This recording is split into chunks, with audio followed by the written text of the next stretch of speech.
Who's ready for the Dirt Life Show? Yeah. Welcome to episode 95. Dude, we're encroaching on 100 episodes, man, of the Dirt Life Show. Thank you guys so much for joining us. We have a fantastic show for you guys tonight. First, I want to just introduce my main man to the left here, Rob from Liquid Molly. How's it going, Rob? Doing great, man. Doing great. How are you? I'm pumped that you're wearing the Dirt Life hat, too. Yeah, dude. Representing. Had to, dude. Yeah, I wear these at events and stuff. I'll go out, wear this thing. And yeah, dude, living the Dirt Life. 100%. All right, so thank you guys very much for joining us on episode 95 of the Dirt Life Show. Tonight, like I said, we have a fantastic show. Man, I always say this at the beginning of the shows. We really appreciate all you guys joining. You can see us on Instagram. You can see us on Facebook and YouTube. You can see us on all the media platforms. It's really cool to have all your guys' support, man. I can't tell you how much we appreciate all your direct messages and communication. It's just been super, super cool to see everybody so pumped, man. So we're going to get our buddy Brad Seavers, who's going to join us today. Brad runs Racing to Recovery and actually does some racing himself too as well. So we're going to get Brad on. We're going to also get Val Dick from Energycoil. He's going to come on and join us. We have some other guests that are going to hang out with us as well. Travis Pointer, and it's going to be cool to talk with him a little bit. Maybe share some stories about some of the stuff that he has going on, some stories that he had with Val and Brad, and we also got Tyler that's going to join us a little bit later. I don't know how to pronounce Tyler's last name. It's Waynes, but he'll have to tell us exactly how to pronounce it. He's a limited buggy driver or a buggy driver in the Midwest. It's going to be awesome to talk to him about the stuff that he has going on as well. So, I got to do some of the sponsor intros and stuff. So right now, I'm going to bring Brad in just so we can talk to him a little bit, and he can hang tight with us while we do the sponsor intros. What's up, Brad Seavers? How are you, buddy? What's up, brothers? What's going on? Oh, dude, we're just enjoying life over here in Southern California, man. How are you? You know, it felt like it was pretty much California here today, but it was very humid, but it was like 95 degrees. And I'm a Wisconsin boy. That's pretty warm. Yeah, exactly. Right. Hey, so we want to start talking to you about some of the stuff that you've been doing, like Racing to Recovery and stuff, but I got to do some sponsor intro stuff. So you mind just hanging tight with us for a little bit? You got it, bro. So thank you very much, like I said, to everybody who joins us on the Dirt Life Show. We couldn't do it without you guys. You guys are our lifeblood. Like I say, every episode, we really appreciate you giving the people like Brad, Val, Rob, every one of us the opportunity to share our stories and just listen to us talk, man. It's really, really cool. The guys that are helping promote the show and provide the support for the show so we can bring it to you are companies like KMC Wheels, EFX Tires. Those guys have been part of the show since the beginning, man. They are just really killing it in the wheel and tire game, especially for UTVs. The KMC wheel guys, I've seen some badass billet aluminum stuff that they've been doing with those forged wheels. Good God, so I want those on the truck, man. Those things are so cool. Yeah. So thank you very much to Ryan and Ryan over there. They're both doing a fantastic job. And happy birthday, Ryan Gaitis, man. We really appreciate all your support, dude, and hope you had a good day. You didn't get some of the awesome tacos that we did, but we'll get you some tacos soon, buddy. Thank you to the guys over at Zollinger Racing Products. Those guys are just killing it in the UTV game, man. They have insane cool products that they're doing. They're up in the level of the UTV game all the time with all their billet machines, machines and all their billet aluminum parts that they're making. You can use the code TheDirtLife at ZollingerRacingProducts.com and save a whole bunch of money. I know a bunch of my friends that race are getting back into building their new race cars for next season, and they're saving a whole bunch of money when they order their parts at Zollinger. So definitely use the code DIRTLIFE. It also helps us get a little bit of recognition when we go to approach them for a new sponsorship for next year. So thank you very much to those guys, Travis and his whole team over at Zollinger Racing Products, for being part of the show. Thank you to Justin and his whole team, all the employees over at Shock Therapy, man, not just for being a partner of the show, but for being such an awesome team that provides you guys with all this content that talks about your guys' shocks and how it improves the riding and everything that you guys do on the trail and in the racetrack. It's just awesome that they're such an open company with such awesome individuals and employees over there. You can also use the code DIRTLIFE at shocktherapist.com. Save a whole bunch of money. Like, they got steering racks. They got all kinds of stuff, man. They just came out with some new sway bar links that are pretty badass too. And you can obviously get your suspension tuned up. Just tell them that the Dirt Life sent you. Thank you to the guys over at Cryo Heat. Josh over at Cryo, he just went over to that Mid-America short course race. He said it was fantastic, man. There were so many people that were there hanging out and doing all kinds of fun stuff with UTVs and rock crawlers and everything. So he said that Midwest is just going off when it comes to having events. I think actually, Rob, you've been to some of those events, haven't you, in the Midwest? I've been to some Trans Am races and stuff. Just other motorsports? Yeah, I have not had the opportunity yet to go to an off-road race. So the off-road stuff is really kicking ass over there, though, man. So, and so you can always call them up over at Cryo Heat and have get one of those Pro Mod transmissions that they have, get some of the metal treatment that they offer for your vehicle, and tell them that the Dirt Life sent you. They'll be real happy to hear from you. And thank you to the guys over at Solder Weld. Solder Weld's making these cool blankets, welding blankets that you can use. They even got a little slit in them so you can get the metal in between there. And they have an off-road repair kit that's really awesome that you can throw in your car to do some repairs on the trail. Repair your race or repair your rides, their motto. So use the code DIRTLIFE at solderweld.com and, go get yourself one, man, so that way you can not be stuck on the trail. All right. Thank you very much for listening to our sponsor deals. And you can go to the sponsor deals page on the dirtlifeshow.com because we got links to all this stuff. All right, let's get into it, dude. So the first guy that we got on the line today is none other than Brad Seavers. Brad is a former Polaris employee. He helped with the racing department. That's how I met Brad, just through ordering parts and stuff like that. Brad is also recovering from some addiction stuff. He wants to talk about that tonight. And, he also races himself. He's raced circle track stuff. He's raced off-road stuff in a UTV. He's raced a Pro Light. I mean, he's already got all the stuff on the steering wheel and the foot pedals on lockdown, man. So it's really cool to welcome Brad Seavers to the show. Thanks for joining us, bud. Oh, thank you guys for having me. I'm really excited to be here, and it's been a weird life, and I'm very proud of it. But it's been tough, and I've always told people that hard work beats talent when talent don't work hard, and I might not won too many championships, but I've definitely put it up front a few times, and I think there's a lot to be said for that, Yeah, 100%, man. Absolutely. And that's literally, like, he already just brushed on it. That's literally the reason that we have this show, is because it's called The Dirt Life for a reason, because everybody here has their own story, right? And we want to help share the stories. I mean, people might see you at the track and go, oh, I know Brad. He's got a hat that says 100% silver on it. But what's the real story behind you? And that's what we're here to share today. I think it's going to be pretty awesome to get the whole story from you, bud. The story, I'm going to have to start at the beginning. Raised by an alcoholic father who fell to addiction. And by the way, he's been sober for 3 years now. Awesome. So that's badass. Yeah. Man. So never give up hope. So the first part of the story is kind of tough. But, the very first memory I had as a child was watching my mother be beaten by my father in a drunken rage, Yeah. So you grow up like that. You kind of think it's normal. You really do. When those things in your life are just normal, you think that every parent goes to the bar. You think every parent is like that. And then when I turned about 12 years old, I started to realize that it wasn't right. The way the drunken rages were was not normal. It wasn't supposed to be normal anyways. And then I kind of fell into a very regretful, mean, my life is going so horrible and my father's making it that way, blah, blah, blah, and to me, that was just a complete cop out.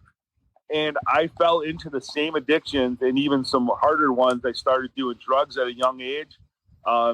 Drinking, fighting, was going nowhere in my life, man. Was in trouble all the time. Didn't have barely any friends. The friends I did have weren't ones you really called friends.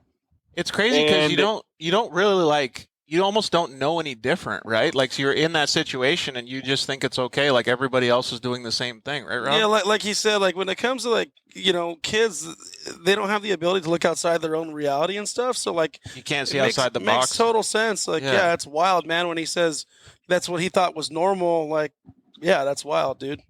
It really is. Yeah. Yeah. Well, and then I started seeing, dads taking their kids hunting and fishing and the kids wanting to be with them. And I'm just like, whoa, wait a minute. no, you're supposed to be afraid of your father. You're supposed to be hiding from your dad. You're supposed to, like, and I started to be really regretful. Like, man, I don't have the dad that these guys do. It's not fair. And then I went down that same path. My mother, March 11th, 1991, I'll never forget. It was like it was yesterday. She turned and looked at me. I came home. I was hammered, drunk, high. And she goes, "What is the thing you hate most in life?" And I said, "Well, the way dad is, the way he raised us, the way he treats you." And she looks me square in the eye, and me and my mother are best friends. Like, she's my rock. She looks at me square in the eye and says, she goes, "You're just like him." Damn. Oh, shit. And dude, it was the most hardest thing. Excuse me for a second. It was the hardest thing I could ever hear. And I checked myself into drug and alcohol rehab within 3 hours of that conversation. And thank God and to everybody and the racing gods that I have been clean and sober ever since. Dude, that's insane. And, It's wild, man. Yeah. Let's preface this a little bit. Like, when most people see Brad right now, they see him at the track. He's a great racer. He's a fantastic person in the pits. He'll help everybody, shirt off your back kind of guy. He's done so many things for so many racers, especially at his tenure at Polaris. Now he works for S&S Cycles, which is joining the UTV market, which we'll talk about later. I did not know that. That's awesome. And so he really has the love and compassion for human beings in general, right? So when he says stuff like this, it's not to be taken lightly. Yeah. Like, he's really talking about changing not only his own life but other people around him. That's rad, dude. That's rad. So like when you decided to make that big step and check yourself in, I mean, a lot of people don't understand, like, that was probably just the start of the gnarliest journey ever. I mean, it was probably really bad before that, but then comes the struggle of daily, like, fighting this urge. Putting in the actual work. I imagine the grind after that. I mean, if you want to explain to us, like, the grind of staying sober and what that was like for you. That is actually where the story turns to this most wonderful thing ever.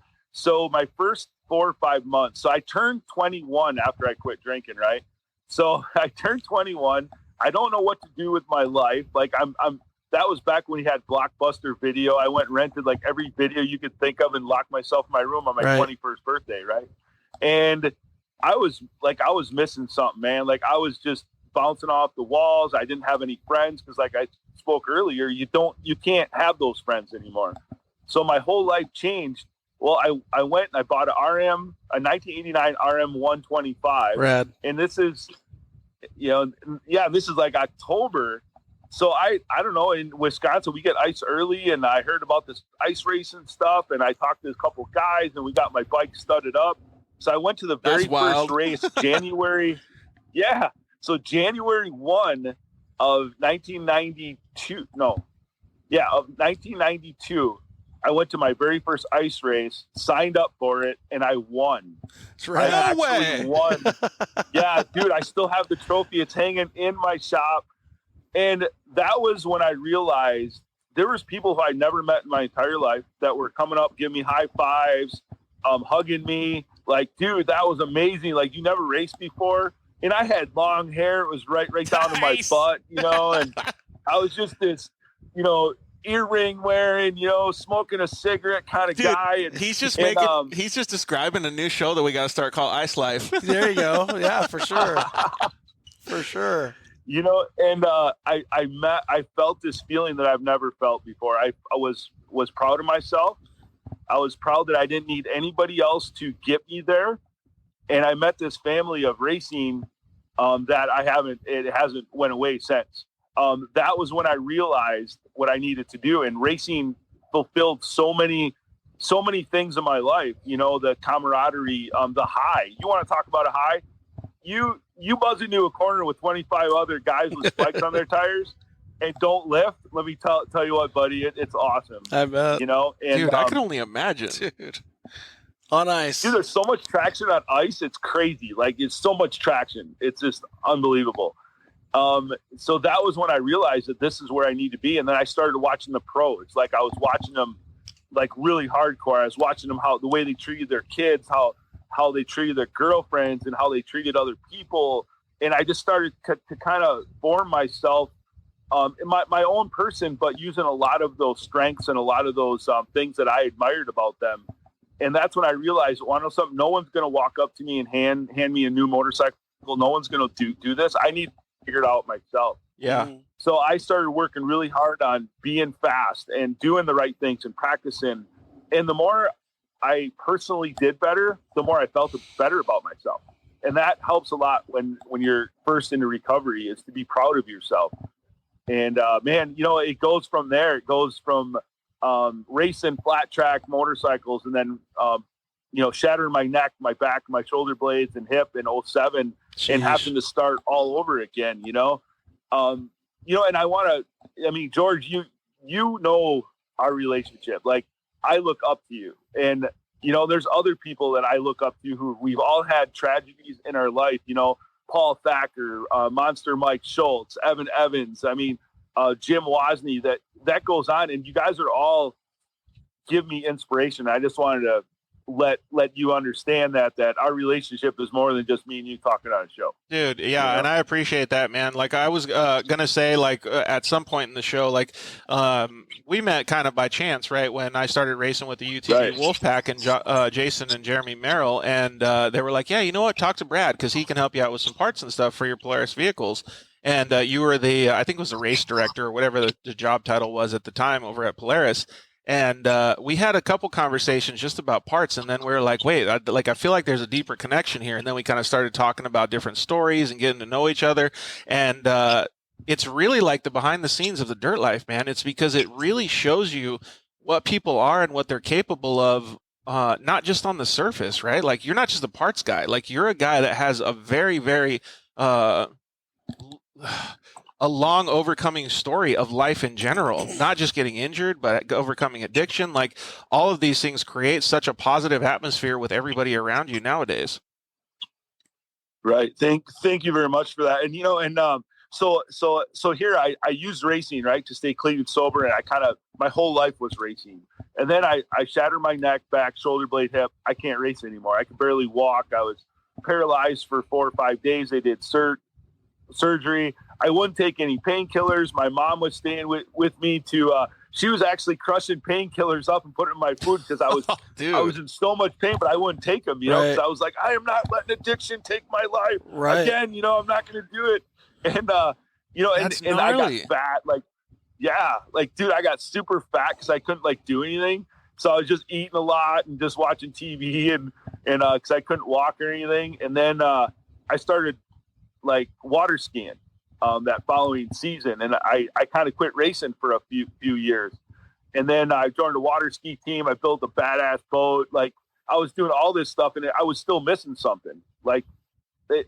What the high that I needed in my life that racing gave me was gone. No matter what I did, no matter how many times I wadded it up on the water at 50 miles an hour, it wasn't the same. Right. So I was headed out. This is crazy. So I was headed out to drive RJ Anderson's semi back from Sparks, Nevada. So Randy called me. I think RJ called me and said, hey, we need somebody to wrench for us at Crandon, and we need the semi out there by Tuesday. I'm like, no problem, bro. So I was flying out Saturday morning to go to Sparks, and I went to our local dirt track where I race motorcycles and stuff at, and they had a mechanics race in a Midwest modified car. And one of my buddies like, hey, I think you should run my car tonight. I'm like, all right, cool. So I jump in this car, dude, and I run up against the wall, never lift, sideways. I'm like, man, that was awesome. Yeah, baby. It was the coolest thing, and that was it. By the time I made the flight to Nevada, to Reno, I had my boat sold. I had a semi bought, race cars bought, and I went over racing. I went dirt track modified over racing, and let me tell you what, it wasn't 1 day a week. It was 4 to 5 days a week. I had within 2 years, I had 2 cars racing 4 to 5 nights a week, running 70 to 80 nights a year. Met some of the greatest people in the oval world. And Michael Truscott, if you're listening, you're still my hero, bro. Michael Truscott is a national modified racer who took me under his wing and pushed me to further than anybody ever has in my entire life, and I appreciate him for that. I was running the top 10 of the nation my second year racing. Dude, And that's so cool. Hey, so there's a couple things that I brushed on, and you probably heard him too, Rob, when he was talking about this. First of all, he's got obviously a go-get-him personality, right? For sure, yeah. But I think there's a couple things that I picked up on them. Well, actually, you know what? Tell me, Brad. When you have an addictive personality, whether it be to something that's going to mess you up, like alcohol or drugs or whatever it is, and you put the focus on something else, like racing, does it channel your energy, or how does that actually work? Like, what's the connection there? It gives you something other than the feeling of normal life. So in my world, normal life isn't good. There's a lot of bad stuff that happened to me when I was growing up, and some of it was self-induced. It gives me that. So what drugs and alcohol really do, and I'm gonna square up with you guys. Yeah. When you drink and you want to use drugs, it's because we're trying to quickly satisfy or try to block out a feeling that we have that we don't want to have. Okay. Mm-hmm. So that's why people use, because it makes us, for a very short time, it makes us feel better about ourselves, or we don't have to look at ourselves anymore. So when you get rid of that and you put it into something more positive, it magnifies it. Like if you're an addict and you stole and lied and worked your butt off to get every drug you could to keep using, can you imagine how hard you're going to work in a positive environment like racing? Dude, Right. yeah. Like you will. That's exactly where I was going with that conversation. Marty on Wheels, yes, this is live on Facebook. It's also live on YouTube as well, so you can go over there and check it out. The show is a little bit more produced over there as well, so you might enjoy the actual production of it. Yeah, so that's exactly where I was going with it, Brad. And but let's backtrack a little bit on the same kind of question, or along the same lines as you really have to understand your reality and the reality of what your body wants, or what you actually want in your life, to be able to move forward, though, right? Because Correct. like for me, I'm not addicted to drugs or alcohol, but going through a rehab process, doing all these different injuries and having to come back from all of the things that I've messed up with my body, it's been very similar to the way that you're describing. Like, I have to have a goal to focus on. I have to have a single item to be able to push me away from thinking about the stuff that I hate in my life, or we'll call it the demons in my head, even though I don't want to sound crazy, but you understand, right? Yeah, it makes sense, dude. Yeah. Because otherwise I would drive myself nuts, man. Like, I would go into a dark, dark place if I actually thought about the way that I actually feel, or my life, if I didn't have something else to focus on. Right. And that's it, man. And, and like I said, I made a lot of really bad mistakes growing up. And even after I quit using, I was just, I think that's just life. But I take my mistakes a lot harder, because I'm always like, oh, man, if I wasn't a drug addict, or if I wasn't recovering, maybe I would have reacted that differently, blah, blah, blah, But, when you hurt people through addiction and you don't realize it until after you're clean and sober, I hold those feelings pretty deep to my heart. Like, I hurt a lot of people when I was using, dude. I ain't gonna lie. I mean, I lied, I fought, I did some bad things, and those are things you need to almost remember those to keep you focused on being the person that you really want to be. I agree with that 100%, though, because that's his reality. This is my reality. Like, you have to be able to have self-recollection all the time to be able to put you in your place. Yeah, you have to hold yourself accountable, even if everybody forgives you. Like, I forgive myself, but I'm never going to close the door on the things I've done, because it reminds me every day on the person who I really want to be when I leave this world. I want to be remembered as this fun, loving, helpful person, and there are days I'm not. There are days I'm crabby. There are days I'm short with people. But at the end of the day, I give everybody a hug, and I'm always there for them, and that's important. What a different, what a total 180 from what he was explaining. Like, think about the years that have passed through all of the stuff that he's going through, right? And the different emotions and roller coaster that anybody goes through, especially him in his position. Like, I don't know if you know anybody that has dealt with anything similar or in your life. Yeah, I actually went to when I lived in Costa Mesa, went to a church where head pastor was part of a big MC, and he went to prison for like 20-something years. Oh shit! Found God and now works at it. And he was an addict and everything, and worked in a recovery like center. And so they would actually like bust these guys in, and I got to know a lot of people with a lot of different experiences from mine who had dealt with addiction and stuff. Really wild when you get to know people and their stories and the struggle and the battle. And man, did most all of them have the world. same like outgoing effect where they had to focus on something, whether it be motorsports like Yeah. us or A lot of them? Yeah, you gotta have that thing to channel that energy, because like otherwise, yeah, it could get, we can get dark in our own heads and it can get gnarly, dude. And you need to be able to focus that energy elsewhere. Man, and when we're talking about like the younger generation too, social media is so fucked up these days that it could actually do that same thing and have an adverse effect on that too. Man, that's crazy. So what was the next kind of stuff that you were faced with, Brad? Yeah, so, it's been crazy, and I mean, I had many suicide attempts when I was using. I didn't want to live. I didn't want to be the person, and watching my mom and my brother and myself be abused, it wasn't, dude, I blamed it. I blamed my father until I understood addiction. Right. So once I understood addiction, I'm just like, no, man, it's not my dad. It's the disease that I have.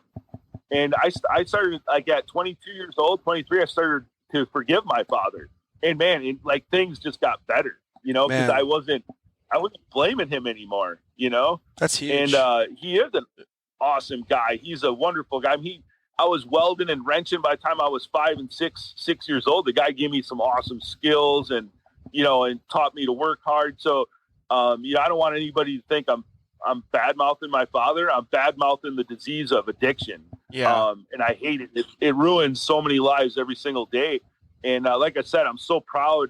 At 50 years old, I have a real dad. Like, he's been sober for 3 years. He's awesome. So cool, man. So yeah, we all go through dark things in our life. So yeah, so I went dirt track racing, and the addiction was awesome. It was the good kind of addiction. I sold everything. I was Visa and MasterCard and tires every day, and racing and getting to follow my heroes, people who are the fastest guys in the Midwest. I was in tech with them every single night. I might not have beat them. I did beat them at times, but I was always in tech. And for anybody that knows me, I'm a smoker. Okay. I don't care what people think. I smoke. That's my only addiction besides racing. And all these guys, but they'd all walk up to me in tech and be like, "Hey man, can you bum me a smoke?" So cause my wife doesn't know I smoke. But she can't see us here in the tech area. So we'll smoke cigarettes and we'll talk about how the race went.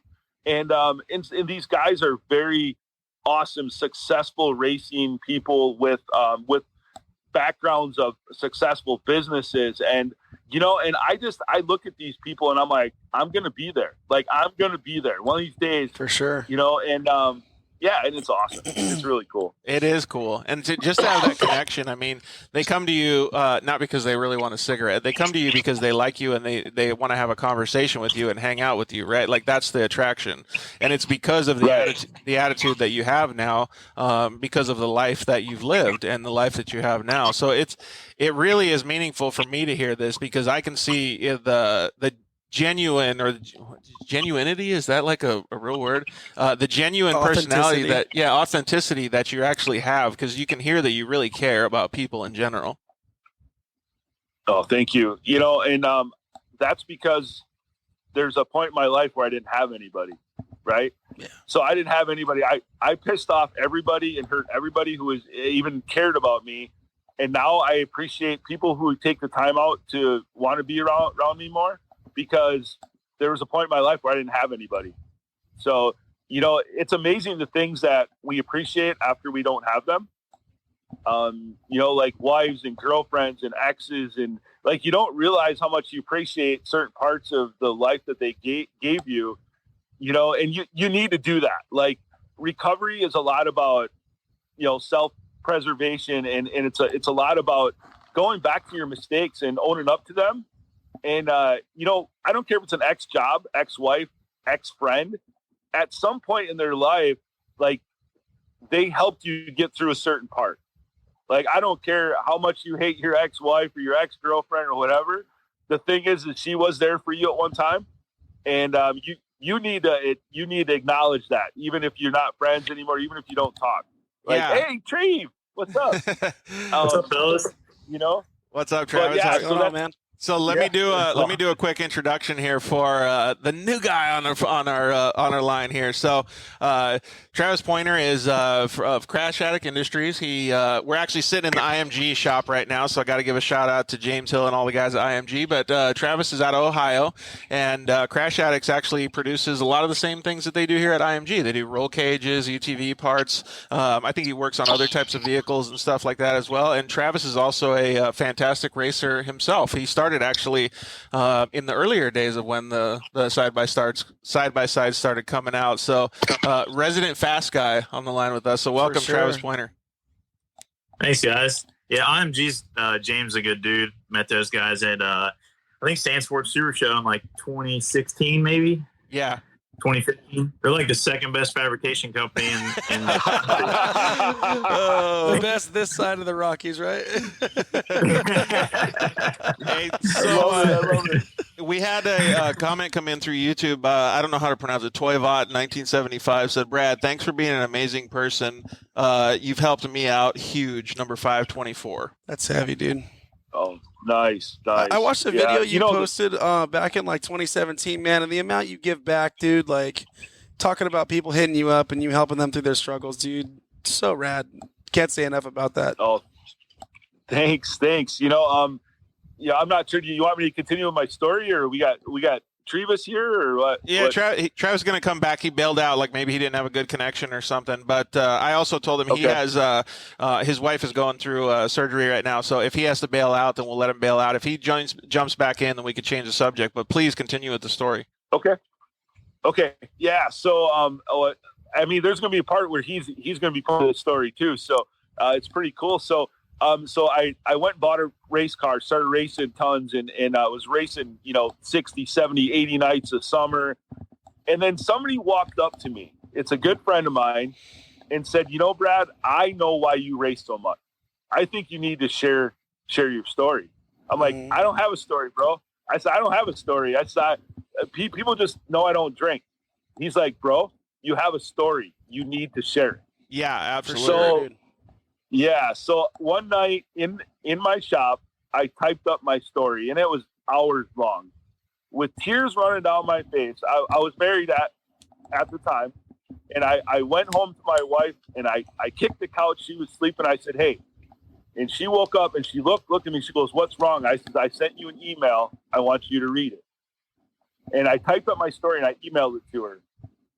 And she turned and looked at me with tears running down her face. And she goes, I never knew any of this about you.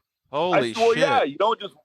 yeah, you just don't walk around telling people the bad parts of your life, and the bad things you did. And you just don't do that. And so that's some massive self-realization though. And you know what I wrote this down as a talking point, is it doesn't matter who you are, even if you're not addicted. Maybe you just are not good at math. I don't know what it is, but self-realization and understanding your reality and knowing what you're good at, what you're not good at, what you're addicted to, what you're not addicted to, what you're going to face in your life, what your family does to you, anything. As long as you can accept the reality that's going on around you and understand that gives you a huge advantage moving forward in your life. For sure. It really does. It's bringing tears to your eyes because you understand that reality on a daily basis, man. Right. And I do. And I know I've made a lot of mistakes, and I just keep trying to be a better person, and that's what it's about. So my wife turns and looks at me, and she was just floored. And she goes, what do you want me to do with this? I said, let's put it on Facebook. Whoa, that's pretty ballsy, right?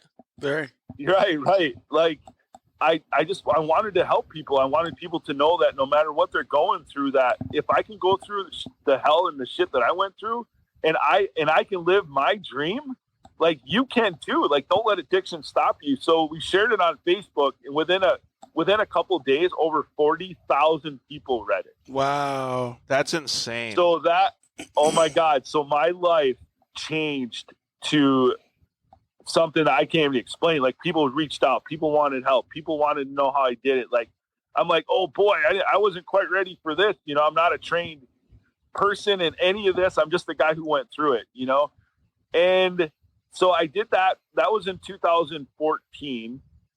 We raced dirt in 15, or maybe it was 16. Anyways, the dirt track world they don't have the social media that the off-road world does, right? I mean, off-road, we were on Torque, we were on TV, they were doing interviews, they were doing all this, and I'm like, want to know something? I said, I think I'm going to switch over. But the crazy thing is that for 2017, or was it 6? I get the years mixed up, but in 2017, I lost my sprint car ride. So Jimmy from Bikeman Performance calls up me one day, and he's like, hey man, I need this or I need that. And he's like, what is wrong with you, dude? Usually you're always happy. I'm like, oh, I just got the phone call that I lost my sprint car ride. I was going to be in a 360 wing sprint, and the sponsorship fell through and I wasn't able to do it. He goes, want to know something, dude? He's like, let me make a phone call. He hangs up. He calls him back 5 minutes. He's like, you're going to race the 2017 Torque Pro Mod UTV. I'm going to send you everything you need to do to build a buggy. Just get it built. We're testing April 21st. Dude, how rad that's is that? how that went.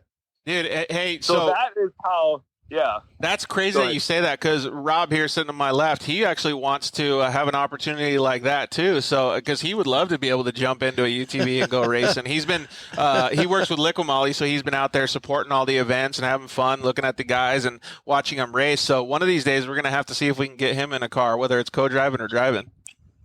There you go. That'd be awesome. You know, so Jimmy said, you know, dude, you do a lot to help people. Let's go racing. And that's when I met Trevis, and that's when I met Jason Luberg and Mitch Guthrie. Even though I helped these guys out on the side, like, and then I one day we're at Chicagoland, and we're all wearing the same suit, and we're all getting our pictures done. And I had this. I don't know what you want to call it. If it was like a dream come true kind of deal, like, holy, this is it. Like, I'm really here, you know? Yeah, like a self-realization moment. I'm here. Yeah, and it was crazy. And I was with all these really famous and fast guys, and I was chasing them down, and we were racing and talking after we're done. And then you were there, dude. Jimmy was awesome. Can you imagine the feelings that he's going through, though? Because, like, that's like a hallelujah moment, right? Like, arriving there and just being like... Well, and let's take it into a different perspective, though, too. Like, a little kid that all of a sudden gets to race against his, like, the guys that are at the top level, you know? Like, he's worked his way through the amateurs, and all of a sudden he's there. That's, like, I feel like the same, very similar situation that Brad's able to go through. Like, hallelujah, I made it. I can only imagine what you must have felt, dude, that moment, because just arriving there and being like, man, this is it. It's so cool. It was absolutely crazy, you know. And you know, I met so many other people, and then the following season I went out on my own. I wanted to have a crew that was all in recovery. I wanted to help people. I wanted my tent to be a typically an alcohol-free tent. It wasn't always, because people always come over and want to hang out, and I'm not against people that drink. Just because I sucked at it doesn't mean I can't let other people do it, right? Hey, we had a couple more people join. Hi, Brooke Jensen, how are you? And then Trish Race Mom, you know Trish Haugen, right? I think she actually bought one of your old cars, or one of the Crash Addicts cars. But she says, hi, Travis, hi, Brad, and we're watching Georgie. Awesome. Very cool. Hi guys. Yeah. So I went and bought I went and had an awning built. I was hiring my tent out, renting it out to let people race underneath it so I could help them. I could mentor them in certain ways. And, hey, Talon Mitchell. And, yeah, so it's one of those things where I wanted it to go to this other level, right? Right. And then, oh, hey, Tree, what's up, buddy? They booted me off because I was talking smack on James. Yeah, James got some sort of Instagram poll. He just kicks you off. He hacked me. He's like, nope, none of that. Yeah. Hey, so I want Brad to continue on with this story, but do you remember, Travis, the first time you ever actually met Brad? Yeah. So actually, we spent more time on the phone. I mean, like Order probably parts? hours on the phone. Like I cut all the. So like we built like 11 cars that year, I think, Brad. Yeah. 2017 is a stupid amount of. Jeez. Like, I mean, we built a lot more cars than that in a year, but like 11 Hey, so strictly for our team. let's preface this by saying those were like almost full tube chassis cars. They were like they were the next level in pro mod UTV stuff. Like the cages had like this crazy like cool looking I don't know what you want to call it, swoop back like look, and the cars are really aggressive looking. They started running the crazy tires. Like this was the time when it was like, holy shit, UTVs are going crazy now. Awesome. Yeah, I priced myself out of UTV racing once. We built cars that were too expensive. We went from bolt-on products to like full-blown mini Pro 4s. That's rad. But yeah, we spent hours on the phone, and I cut all the tubing and stuff. Bent and cut all the tubing and stuff, and sent it to Brad, and he actually did all the welding, all the assembly, all that on his own car, luckily, because we barely made it to round one trying to get that many cars together. Yeah, look at that guy. Trish Haugen said Chance is still running one of those race cars, actually. Yeah, he's got two. I think he's got the one that Brad built, or one of the ones that Brad built, and then one. It's actually one we built for Darren Howie. So nice, dude. Isn't it pretty cool to see those cars still in existence? That's badass. Yeah, they're still running and they're still competitive. There's only one car that's actually not on the track, and it's the one we built for Mitch Guthrie Jr. And it's just chilling at Bikeman as like a backup car or whatever. But the rest of them are still. It's a garage queen, man. It's all polished up, looking good, or what? I think it's been turned into like a parts car, to be honest with you. I'd say it's pretty stripped. Hey, so how was it to get in one of those cars, Brad, when you first started to kind of, you know, obviously like you go over there and you're like, all right, I got to be able to like understand who I'm standing next to. I've made it, like at that hallelujah moment that I've talked about. But then you get in one of these cars that Travis has done, and it's like, holy smokes, like this is it. Like UTVs are fucking badass. It was crazy as I was the only one who actually had my car finished. So I believe Travis actually used my car to go testing because their shit wasn't even done yet. Really? You know, and yeah, I mean, and so you know, so basically you just called him out like he called out James. You're telling him that he was slacking about producing them cars. Well, I was building one, and Tree was building 11, so a little bit different. And and he TIG welds everything because he makes everything look perfect. Oh yeah. Dude, I don't have time for that. I fucking make it weld. So yeah, I make it, man. And powder coat, we're all good, you know. So sweet. He looks at it. He's like, okay, spot welded. I'll take it. Run it. Yeah, Mitch Guthrie Jr. and I were bolting on bumpers and Nerf bars as like cars were rolling out the tech at round one. Holy smokes, dude. Yeah, no joke. We got one car like drivable, and Jason went and tested it while Keith Tober and Mike Tober, and I'm sure a few other people at Bikeman like basically just worked, 24 hours or more. He's out there having fun, and I'm like, you got to be kidding me. Like, we built too many cars.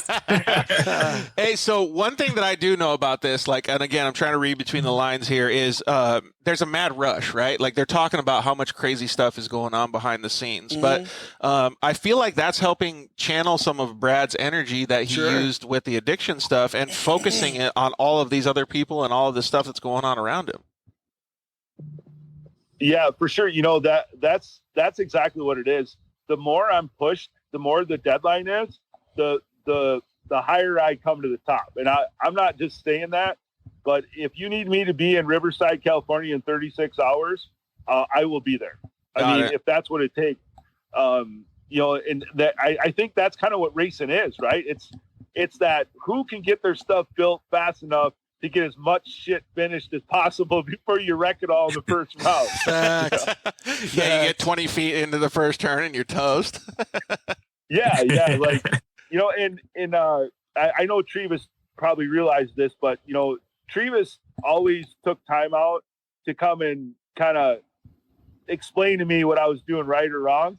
and it really helped a lot, you know. And I think I was pretty fast after the first couple of times that me and Treve and Jason got to run together, especially when we all tested together. Like I didn't realize my capabilities were as good as they were until those guys were like, dude, why are you lifting? I'm like, I don't know. You know, I'm like, okay, I won't lift. And then I don't lift. I'm like, okay, I lived. We're all good, you know? I mean, it was awesome. Yeah, I think that's so cool though, man, because that's every racer, no matter who it is, right? And the little kids with ADD, like all of these things that happen before, like, and especially even me too, like when I had that focus and that, like, I don't even want to call it an adrenaline rush, but it kind of is, right? When you're out there getting ready, you're, like you said, going through tech and there's all these different things happening. It really puts your mind in a different spot so that you don't have to worry about, well, like I said before, the demons in your head or even the work that you did the previous week. If you were just a computer guy in your office, you know, like you're completely focused on one individual thing, and that's getting out there, trying to win a race and having fun with your friends. The last thing you worry about is sleep. Yeah. Sleep, Right. What's that? That's for Mondays. Sleep is for Monday. Fact. Yeah. Yeah, we don't have no time from Wednesday till Sunday. Sleep? No, just coffee, bro. Lots of coffee. And I was sponsored by High Octane Coffee. So Oh, perfect. yeah, like we had the best stuff ever. You know? Oh, I can just see that. These guys just wound up working on all the Jacked cars, up getting on, it out there. Yeah, caffeine. So what's kind of the next things that you're like doing, Brad? You're out there at the track, and like, you know, Travis said, you're really putting in all this effort to make sure that you're doing good. Like, what's going on? You know, yeah, I mean, the first year it was tough on all of us. I know it was. You know, we had some issues. We couldn't quite get the gremlins out of certain things, and overheating and all this other stuff. We couldn't finish races, and you know, we were pushing these things so past their limits that we didn't realize what we were up against, you know. So we actually had to dial down a lot of things so we could understand what the car was doing, what the cars were doing, things we needed to go back to the drawing board. I mean, I don't know how much Treva spent on radiators, but I could have bought a really nice something with the money we spent on radiators until we figured out what was going on and in other parts. And you know, it was a tough year. You know, it was definitely tough, but I learned so much from it that it took my own race team to that whole nother level where I was helping people, and I had a lot of the answers figured out. And you know, me, Treve, and Jason and you know, we had it was a tough season on us. I'm not going to lie. It was actually kind of took a lot of the fun out of it, you know? Yeah, I remember what was Jason Luberg had another car. Like there was just so many like different cars out there, and you guys were actually doing. Oh, even Lucretia chimed in and she said, "There's no sleep in racing." But yeah, like I remember that like vividly. It kind of brings a little bit more light to all the stuff that we're talking about, right? We're talking about how you need to focus on what your wants, goals, all these different things when you have some sort of addiction or some sort of, I don't know, I'll just use that same phrase, demons in your head. And it really helps. Win, lose, anything indifferent, like it gives you focus. Yeah. Yep, for sure. You know, it really does.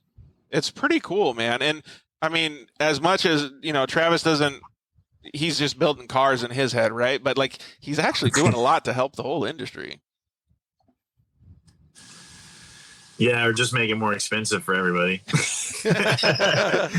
Well, I mean, look how much you helped Brad. Like he's taken his focus off of stuff that he doesn't want, and he's putting it into a good place. You know what I mean? So that everybody has their own story and the way that they're going to relate to a car that you built for them. But truthfully, it helped Brad a lot.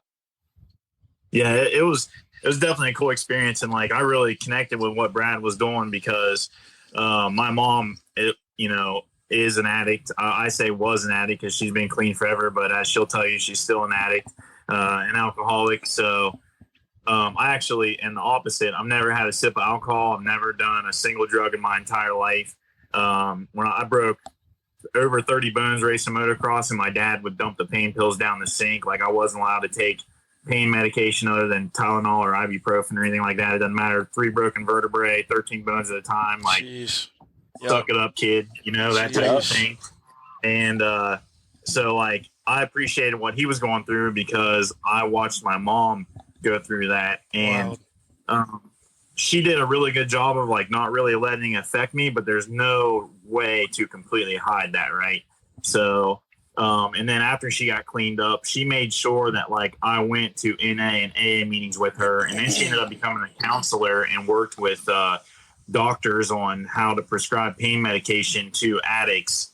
And like all these different, like we would go to these huge seminars at universities and stuff, and I would hear these stories about like her doing cocaine while she was pregnant with me and like all this crazy stuff. And I just thought, dude, this is never, ever going to be me. Like I'll be the complete opposite of that. So when I saw what Brad was doing, it was literally like not even a second to think about the decision to jump on board with his program. That's so cool, man. Insane. It's literally the reason that we have this show, because there's so much behind what they're doing, you know, Love like, it, man. first of all, I didn't know, you know, like, No clue. I'm just thinking, you know, Travis is building awesome race cars out here, right? Other people might be thinking that Brad's out there just helping the people with their parts and, you know, like helping the industry. Like, it's just so cool to hear that you guys have such good stories behind you, because you guys have overcome a lot and you guys are actually showing love back to the industry. It's actually, Lucretia commented in and said, I don't know anyone more focused than Travis. He used to call me before every race to wish me luck. So he might like the industry a little bit. Yeah, Lucretia and Eric and Trevor, I got to do some cool stuff out there, and I got to actually lived with them for probably 2 or 3 months out there. Please don't tell me it was in the summertime in Havasu. No, so it was, it actually happened. Wicked Built flew me out to do like Sand Sports Super Show, AZ Off-Road, like all those shows. And Eric was looking for a guy to help in the shop. And I'm like, dude, I kind of want to like hang out here for a little while.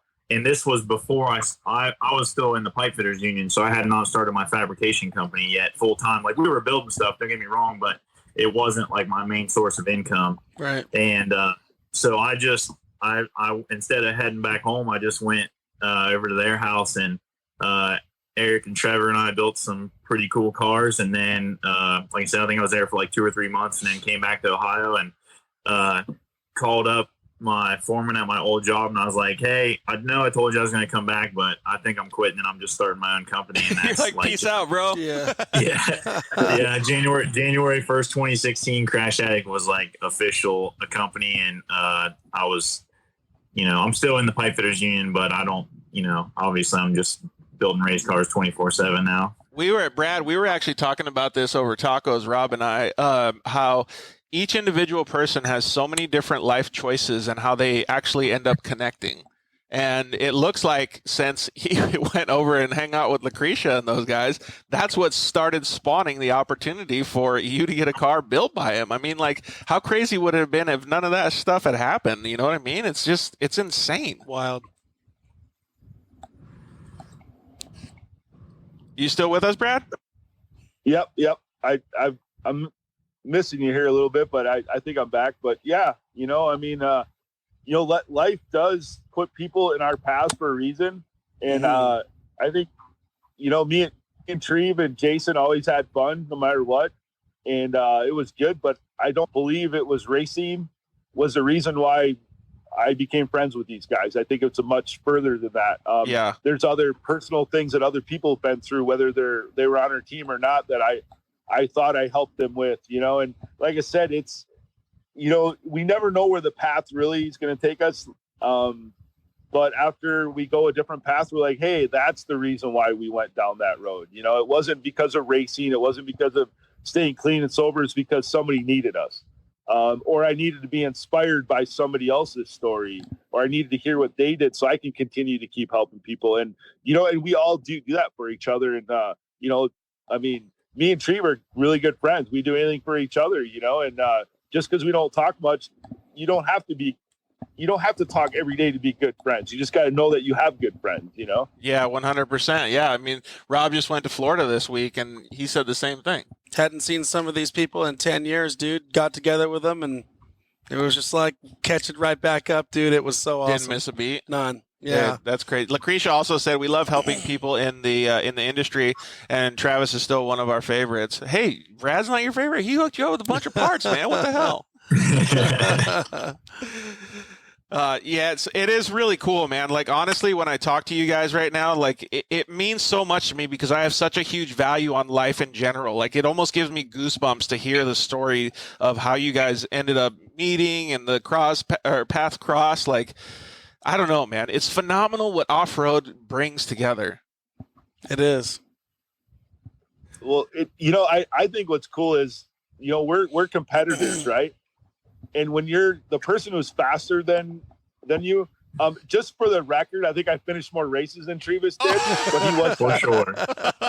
But he was faster. I'm not gonna lie, he was faster. Hey, so the only times that I've seen him, like, I remember, I don't know how I got this video, but it was him doing like his first ever GNCC or Woods race or something. I was like, holy shit, he has no idea what he's doing. He thinks he's on a short course track because he's wooded the whole fucking time. He just launches everything. Dude, just full tilt on the skinny pedal. I was like, God, if he just cranked it back like 5%, he would probably win. Yeah, it took me a little while to realize that I came from motocross, so like we literally clean the air filters, adjust it. You know how it is, and you can hammer that thing all year long, and it never breaks, right? And UTV's not the same, so it took me a few years to realize that I was not actually in a Pro 4, that I had to finish the race. Oh, that was awesome.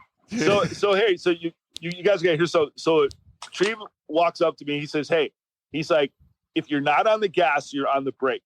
He's like, "and sometimes you're on the gas and the brake." He's like, "You're never coasting." I remember him telling me that we were at ERX testing, and I says, "What do you mean?" He's like, "Dude, you keep the right foot to the floor, you use the left one once in a while, and that's it. That's how you drive these things." Heck yeah, dude. And I've always thought of that. Like, and I picked up speed. Like, if you're not going forward, then you need to be on the brake. Yeah. Like, if you can't be accelerating, then you need to be stopping. And from that point on, like, a lot of things kind of came back around, because in the dirt track world, when you're oval racing, you're coasting. Typically on a dry slick track. Yeah. Right. So it's a totally different form of driving. Yeah. So you're pedaling it, and I'm trying to like pedal it. And he's like, "Bro, these things got 4 wheels that are cranking out 250 horse. Keep it lit. And the only time you lift is when you're in the air." I'm like, okay. That's perfect though, but that's because he came from motocross. Because I did the exact same thing. Not one thing was different. I did the exact same thing as he did. Like, from the get-go, right. I was like, this thing's fucking slow. It's a Razor 900, whatever it is. I'm going to wood this thing all the time and then just hit the brakes when I have to. Yeah, there it is. Right, yeah. Right. Yeah. They were golf carts when I started racing. My first race car had 35 wheel horsepower, and I came from racing like fully built 450s. So yeah, with like 70 horsepower or something. Yeah. Yeah. I could drink a cup of coffee and do the race. You know what I mean? Like, it sounds crazy on in-car video, but in your head, when you come from racing at a pretty decent level of motocross, it was like walking. Yeah. There was like nothing to it. I've told Rob. I feel like they're just now starting to get pretty fast. They are, yeah. It's actually like, because you can see the lap times closing up to some of the bigger trucks and stuff. But I've told Rob a few times, like, when I first started racing short course, like even when we were doing the pro stuff with in the production NA class, like, I still felt like I could eat a sandwich going 80 miles an hour down the first straightaway at Wild Horse Pass, because it didn't feel fast until you turn the wheel and whip it into the corner. Then you get the G's and you feel a little bit faster, right? But it's not the same. Like, it's so cool that you have the same outlook on it. And Brad, did it feel the same for you when you were doing it? Yeah, I guess it did, but because you were racing higher horsepower cars in the circle track stuff. Yeah, I mean, I was in a 700 plus horsepower A mod for a while, but I ran the 400 horsepower Midwest mods or B mods for a long time. And yeah, I mean, when you have all that extra horsepower, like, you actually have to learn to drive them. Like, when you're limited on horsepower, you keep it to the floor, right? Right. You know that you can make every corner at the track. Well, when you got double the horsepower you're used to, you're like, my foot is telling me to stay in it. My brain's going, dude, you need to lift. Like, and my foot's like telling my brain, like, bro, we got this, man. We did it like 20 laps ago. We got this. Don't worry about it. And you're like, oh my God, my foot was not listening to my brain right now. You're wide open. You're just, it's just crazy. And I have those conversations all the time. I'm like, like my foot tells my brain, dude, we're not here just to look pretty. We're here to go to the front. Like we're not either we're gonna crash or burn, you know, like and my brain's like, dude, I have to go to work on Monday. I got bills to pay. And my foot's like, bro, we got this. That's a quote that should be like on a wall. We're not here to look pretty. We're here to go to the front. All right, here, let me make sure I'm supposed to be doing my job better. It was at what part of the video? I need to make sure 6:02 p.m. so I can cut this and make it a clip. Right. Yeah, dude, that's gonna be a good one. Yeah, I'd put that one out there. Dude, For sure. that's That so was funny. awesome. That was awesome. That's like a quote that, like, you know, the inspirational quotes in people's offices. Like that's Yeah. Oh, one of the ones that you blow up like a big poster. Yeah. Perfect. Shows like a wave, and it's like, Hey, Brad, do you have any extra walls at your office so we can send you a big old plaque of it? yes. Absolutely. Epic, dude. I will make room. People are going to walk into be your Michael office and Andretti, Ayrton Senna, and then Brad Seavers quotes now. Yes. Hey, perfect. He's right up there with them. Perfect. So people are going to walk in and you'll be like, this dude's fucking crazy, or this is the awesomest dude on the planet. Yeah. I've heard of Senna. I heard of these other guys. This guy's awesome, though. He deserves to be up there, apparently. So that's actually really cool that you say that, though, because that means that you're elevating the UTV industry altogether. Absolutely. So that first year in 2017 that we've been talking about at Redbud, which I think was the first short course race at Redbud. Wait, do you mean Redbud? Yeah, Redbud. So since what was it before that, like Core or something like that? I don't think Torque had been there before, but I think it was the first UTV race. But my lap times for Pro Mod, the only 3 vehicles the rest of the day that were faster than mine was CJ Greaves, Johnny Greaves, and Keaton Kincaid in Pro 4s, and the 4th fastest lap for the whole day was my Pro Mod. Dude, that's sick. Yeah. Dude, how fun was that track? Both of you guys can answer that, because that track looks so fun. It was awesome. It was really awesome, the 2 corners I did in the second day. Hey, at least you got the story of the quick lap, though. Yeah, the first day was awesome. So I had fastest qualifier, I think, both days, and Kyle Cheney smashed me, and he had an illegal front bumper, Kyle Cheney, and he hooked my rear bumper. We got stuck together, and we made some Can-Am Polaris babies there for a little while. By the time we got loose, we were 1 corner from being lapped, and at competition caution, we were setting 5th and 6th. Dang.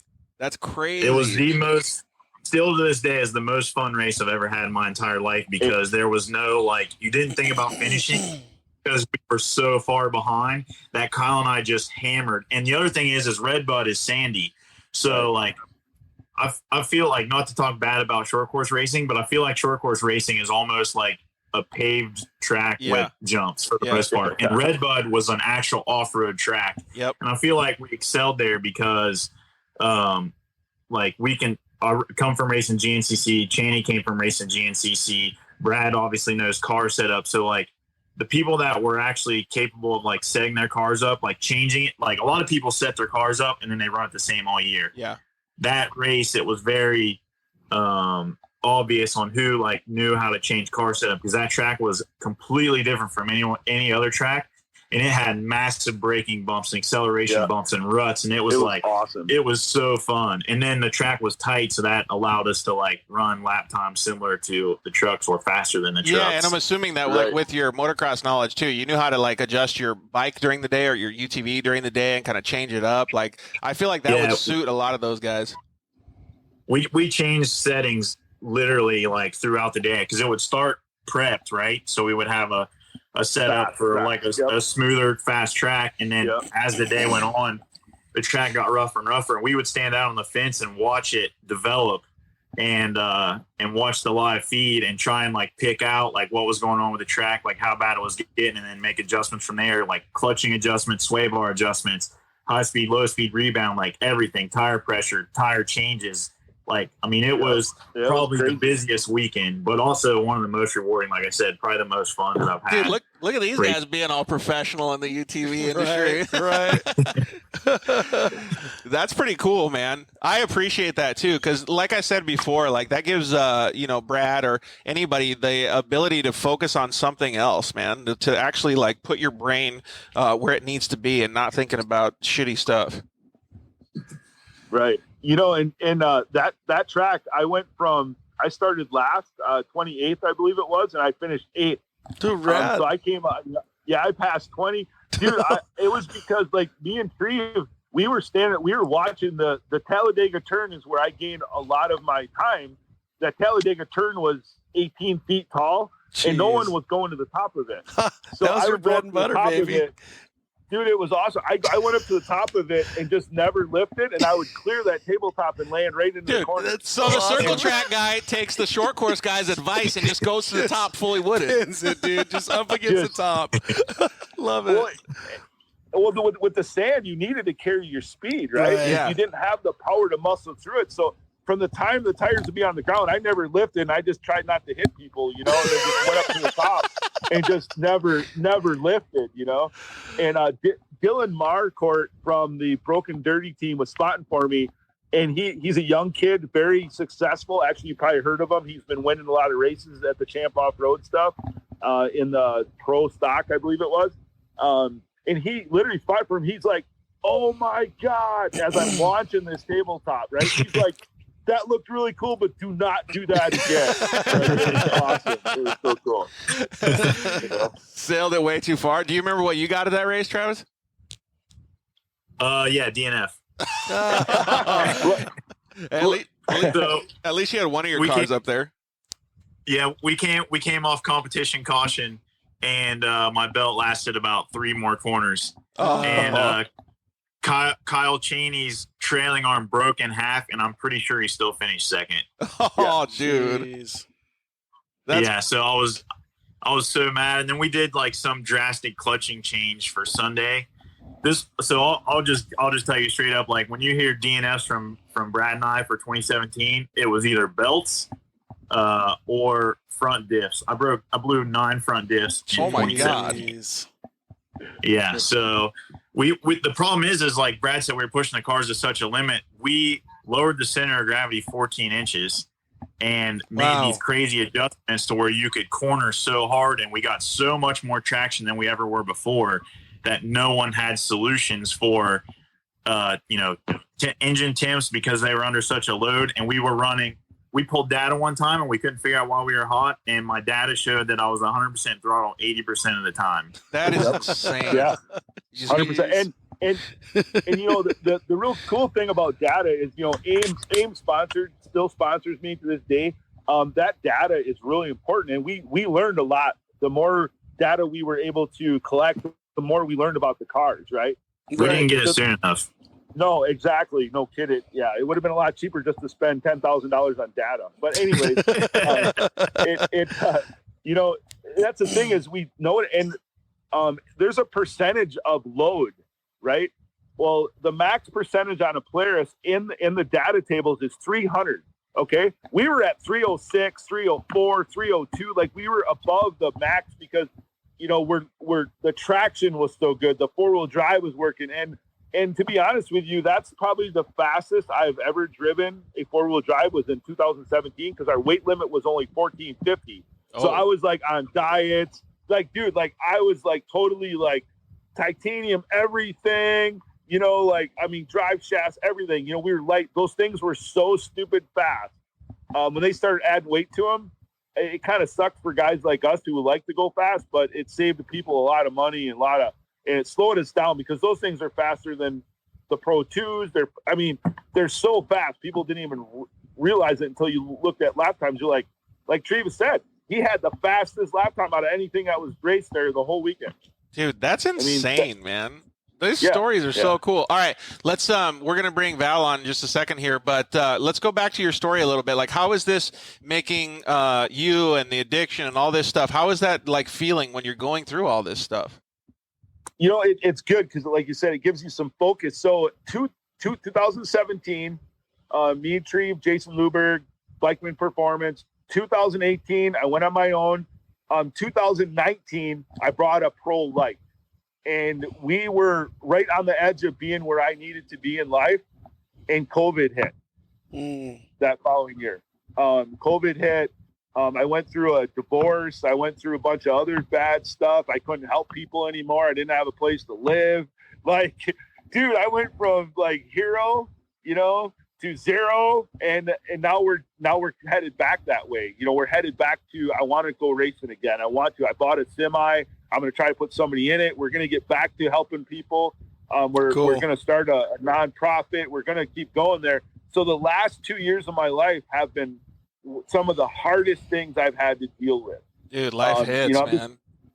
Yeah, I mean, it sucks. And some of it is self-induced. I'm not going to sit here and blame COVID for everything. I made some pretty bad choices that if they would have worked out, if they would have been awesome, but they weren't. So it didn't work out, that's just life. And the biggest thing I can tell people is the more it scares you, the more you should do it. And I don't care what it is. The more you're afraid of something, go for it. Because just the fact that you try to do something that a lot of people are afraid of doing and you get halfway there, in my eyes, that's still a victory. The regret is almost equal on both sides, whether you don't do it or whether you fail at it. So you might as well just go for it. That's right. Facts. Yeah, you might as well have some cool stories. Yeah, I can agree more. This comment came in a little bit ago, but Tid Racing says, nice hair crash. It keeps poking up, man. I can't look as fresh as him. Oh, why? He got fresh hair too? Oh, yeah, dude. He's at the gym like 4 times a day, and he's trying to be a model. Oh, if he spent more time on a racetrack as he did in the gym, he'd be crushing it. So there's an idea for next year, the Dirt Life calendar, where we can get all the racers out there with their hair all slicked up and out there in the dunes just posing in the sunlight. Can I just hard pass on that? Like just full hard pass on that? I'm growing out. If we're doing that, I'm growing out a mohawk for sure. Oh, you're going full for tilt? sure. Yeah. Oh, yeah. Legion Motorsports is, burn. All right. So it's really it's a good thing that we're I'm glad that Travis is on the phone with us or on the line with us now too, because it shows the camaraderie, right? Like we've been laughing for I don't even know 15 minutes now. Like it's so cool to see, and that's probably half the things that you guys both and Brad, you more so, enjoy about being at the races, and not even just on the track, just around people that are helping lift you up. Right. And that's the thing is, and the more I see people, around, the more energy I get. Like I get this, I'm not afraid to go out dancing. I'm not afraid to joke around with people and give people autographs, and I'm not afraid to pull them aside and talk to them. Oh, I see what you're saying. Yeah, and do you get a lot of that? Like you said, you got a lot of Facebook and messages and stuff like that, but do you get a lot of people that are also talking to you at the races, like asking you questions about addiction and stuff, or no? Well, the really awesome thing about racing is when they go to an off-road race or a dirt track race or whatever they're going to, their wall is down. Okay, so if they're an addict or an alcoholic, they're not going there thinking that someone's gonna badmouth them because they have a problem. Their wall is down, right? Right. So when they see Racing for Recovery and they see my 100% sober hat, they immediately walk up to me and say, "Hey, dude, what's up with that?" And I tell my story, and they're like, "That is awesome! Like, oh my god!" I'm like, "Dude, it's never too late to make that change." And I've helped a lot of people get to that point where they're awesome now. They're successful. They made the right choices after they quit using, and I'm very proud to say that I was a small part of that, That's rad, dude. Yeah, it is cool. And like he said, their guards are down. You know what I mean? Like, You know what I always tell everybody too, and it's not the same as what Brad just mentioned, but hospitality is the most important part of being at the races. It's not actually winning on the track. It's winning in the pits, because that's where everybody is going to come to you and talk to you and have fun with you, right? Like having the fastest lap and winning in the races and stuff, that's all like icing on the cake. But the hospitality part and the, talking with people, that's just number one. Oh, hey, Don Haugen commented in too and said, we have two of these cars, or 2.0 of these cars. It works very well. You all were on the right track. The car is very reliable and very fast. Thank you both for pioneering the program for Chance. I'm glad me and Trevis could go bankrupt just to help the rest of you guys go fast. Isn't that the truth? When I'm doing my driving schools, I tell them, I was like, "You got me for 8 hours." I said, "But you're learning what cost me $1 million to learn." Yeah, dude. Right. Yeah. That's priceless, right? So yeah, you have that camaraderie and everything at the races, Brad. So like, what's it like nowadays? Like when you show up at the track, or what are you doing now to kind of keep the ball rolling in the right direction for your life? As you guys know, I spent almost 17 years at Polaris Racing. I was the race support tech there, and that's kind of what grew this passion. So I spent a lot of years there, and then S&S Cycle decided that they didn't want to just be the head of the V twin world in the performance side of it. They wanted to get into the side-by-side stuff. So they built a dyno room to my specs. They got an engine dyno. They got flow benches. They got everything they needed. And then they asked me to leave Polaris and come run the off-road division for S&S Cycle. That's rad, man. So it's crazy. So my passion for going fast and racing and the drive that I have because of hanging out with people like Trevis and to see what it takes to be a professional and to be fast and to be awesome at what you do. Every one of those people I've taken something from and has brought me to this world at S&S Cycle where I am the off-road division. It is run by a bunch of awesome people here, and I work with some great engineers, but I am the off-road guy, and it's because of my passion and drive, and S&S saw a value in me as a person, and I'm an uneducated person here. I barely made it through high school, and for me to be in a position that I'm at because of what I love to do, and for people to see the value in that means the world to me. And I would have never been here if it wasn't for being clean and sober. That's for sure. That's another thing that we were talking about is the passion that excels you in your career, no matter what it is. Yeah. I mean, you could be an excavator operator or whatever it is, a computer guy. Just as long as you have the passion and you look at that, the opportunities will end up coming, just like what happened for you. Right, for sure. And these kids, this generation below Trevis, I should say, his generation is still pretty good. They expect so much. They expect things to be handed to them. And I know there's a lot of great parents out there and a lot of great kids out there, but I see it every day. These kids don't get to go racing. They're 12 years old or 13 years old, and I don't have a race. I want to go racing. Well, dude, get a job. Go. If you want to do something bad enough, go mow lawns, deliver the paper. If your dad has to mow his own lawn and you're begging him for race gas, you have a problem. Yeah. Okay? Exactly. You guys need to go.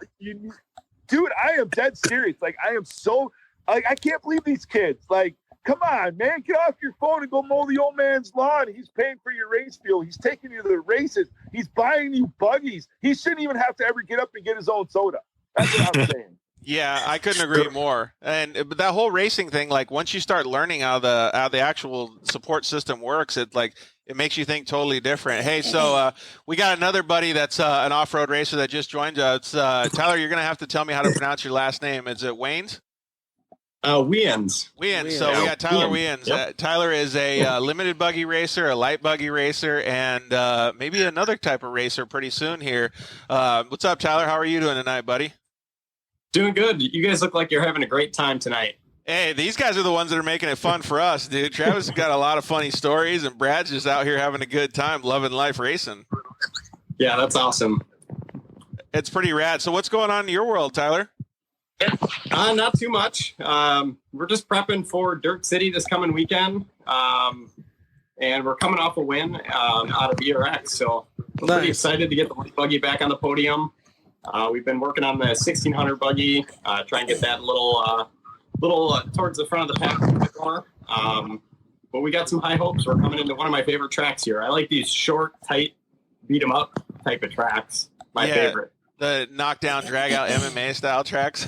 It sounds Get out of my way. That's definitely Dirt City. Love the place. Love the track. To me, that track separates the money from the talent. Hey, Brad, let me give you a suggestion real quick. Take your phone and hold it on the side so you don't cover up the microphone. And it's making a little audio noise over here as well, so hold it from the sides or something. Is that track pretty cool? Yeah, it's awesome. The track is awesome. And like I said, it separates the talent from the money because you can have all the horsepower in the world, and if you can't drive, you ain't going nowhere. The guy with the talent's going to win. Yeah. Have you ever done that track, Travis, or no? Yeah, actually I did. So I filled in for Eric Schwartz. He got COVID last year, and he had me show up and drive a razor that we built, and we spent a lot of time getting it adjusted and stuff for me, and we got it handling pretty good. But during a coaching session at my buddy Colin's house, he hit we'll just call it a uke tire, right? And he went flipping and tossed the Ron Davis radiators out. So yeah, we cobbled up, or they cobbled up some radiators, and things just wouldn't stay cool. So Alex Fortune likes to call me the limp mode hero, and yet again I'm turned to Champ Off Road and 5%. Dude, that's hilarious. Yep. So, Tyler, your cars are a little bit different, though, right? Because we were just talking about like driving UTVs, and we were making fun of each other and stuff. You know, you drive with your foot fully down on the gas pedal, and then sometimes you hit the brakes a little bit. But with the limited buggies and the buggies the way that you guys have them, you guys have a cutting brake. It's in 2-wheel drive, and you have a manual or sequential gearbox. So it's a little bit different driving style to drive one of those bad boys. Yeah, and we have very limited horsepower too. My light buggy, I think, is about 60 horsepower. On the 1600 car, I don't even know where that's at, probably 70 or 75. So there's no throwing it into the corner. If you do, you're scrubbing all your speed. And, you know, you're not, just like these guys were talking about before, if you're on the gas, you're going forward. If you're not on the gas, you're on the brake. And anything in between, you're losing ground to the guy ahead of you. It makes it so like for a very important point.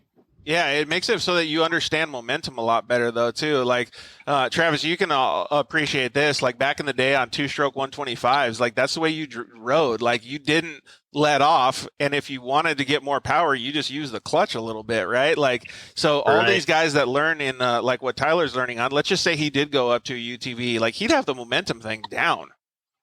Yeah, and I was actually going to say that's like one of the best classes to start in because you learn momentum. I mean, I actually heard Andrew Carlson say one time that he was going to run that class just because you have to carry so much momentum. It's a great training class. So it's a really good class to get your feet wet in and really set you up to make it, you know, through Pro Stock, Pro Mod, Pro Light, Pro 2, Pro 4. Yeah, it's like a stepping stone. Yep. Brad, is there any relation that you can come up with the circle track stuff compared to what they're? Well, you know, the biggest thing I can say is the less horsepower you have, the more of a racer you have to be.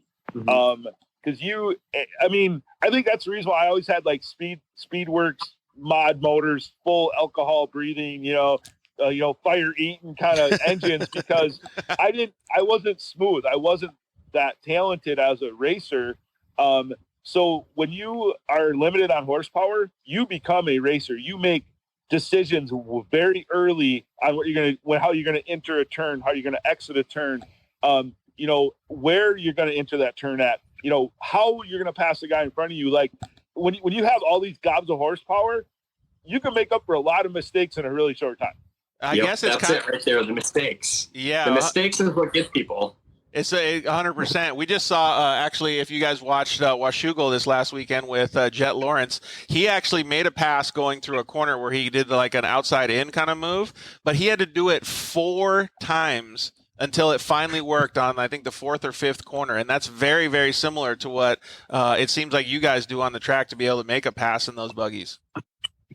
Yeah. Yeah. Sometimes that's the only way to get around guys. We're limited on horsepower so much that once the track starts to get a cushion, you can't even go out in the cushion because you're going to lose 5 spots to the pack behind you.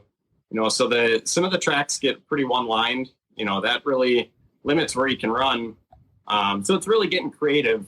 Going, instead of 3 feet off the track, you have to go 10 feet off the side of the track, almost in the grass, to find the dry spot to get out of the mud to pass somebody. Dang, dude, and that's one of the creative. things that we've learned from Mike Vanderhoevel. He taught us that. You got to run these wide lines. Dude, that's awesome. Julie Bixby said, love seeing Tyler on here. Yeah, Tyler's got some fun stuff to talk about right now. We also had Kelnack AZ said, did you guys see the 4-cylinder patent come out for the Pro XP? Supposedly no clutch or belt. Well, we're not going to talk about that right now. We're going to keep going with the stories. But yes, we did see that, and it's awesome to see that the side-by-side industry is growing, but we will never know until this stuff hits the market. So we'll have to see what happens with those new vehicles. It's cool to see, though, that the side-by-side market is getting so much better. So what's on the roster for? I think you got a race this weekend that you said at Dirt City, right, Tyler? So what's on the roster for this weekend? It's the light buggy and the limited buggy, or what do you guys got going? Yeah. We only two races are half an hour apart. I believe there's only one race in between, so I get out of one car and have just enough time to kind of stretch out and jump in the next car and go again. Dang, that's going to be pretty hectic. Little time to focus on the pass race. Just got to jump right into the 1600 car and focus on that. Actually, wait, that brings up a good point, though. So I always tell everybody, and you guys can all answer this. Let's go Brad and then Travis and then Tyler, you can answer it last. But every good racer, in my opinion, has a very, very short attention span. Like attention span of a gnat almost. You can forget anything very quickly because if you don't, or if you remember the stuff that happened in the last corner, you're not going to do good in the next corner. And I think that actually flows a little bit deeper with Brad because you really need to understand your reality, but you also need to look forward. That's absolutely right. You can't let what happened in one corner screw up the whole rest of the race, right? So you pretty much race the track corner to corner. And whether you slide into somebody or somebody slides into you or you make the wrong choice, you just need to make the next choice has to be perfect, right? Because we all know that one chain reaction of nothing but bad choices leads to you on your roof, on fire, wishing the track guys were faster. So it's better to, when you do notice that you make a mistake or you notice that should have been a different choice, the next one really has to be spot on. Yeah, and that's in life too, right? Absolutely, 100%. Actually, that's what I was talking about, but okay. But it just shows the commonalities between racing, don't you think, Travis? Yeah, for sure. And it's like, I feel like when I'm racing, there's a lot of times I get back in the pits and people are like, oh my God, when you did this or you did that, I thought for sure it was over. And I don't even remember it happening or like don't see it as dramatic as what they saw it as. Like Justin Marcia panic revved everywhere. Yeah. Yeah. So and then like, it's the same thing in life though. There's like, I was actually just talking to, we were at the doctor for my wife. You already mentioned, but she had emergency surgery on appendix. She's 15 and a half weeks pregnant. So obviously a little bit of a scary moment. Oh, definitely, man. And, but I'm like, I think, I don't think, miscarriage and all this stuff. I just think, okay, I only think in success, right? Like obviously in the back of my head, there's the chance of failure, but to me, it's like, until they tell me something's wrong, nothing's wrong. Like we're going to get it taken care of. We're going to be good. There's no reason to panic. There's no reason to stress my wife out, make it harder on the baby, like all this stuff. Right. And I was talking to the nurse and I tell her like my pendulum doesn't swing too far one way or another. Like when I won the championship in 2016 in the video that we posted up, you'll see me like I just go championship baby number one. And like, that was my excitement.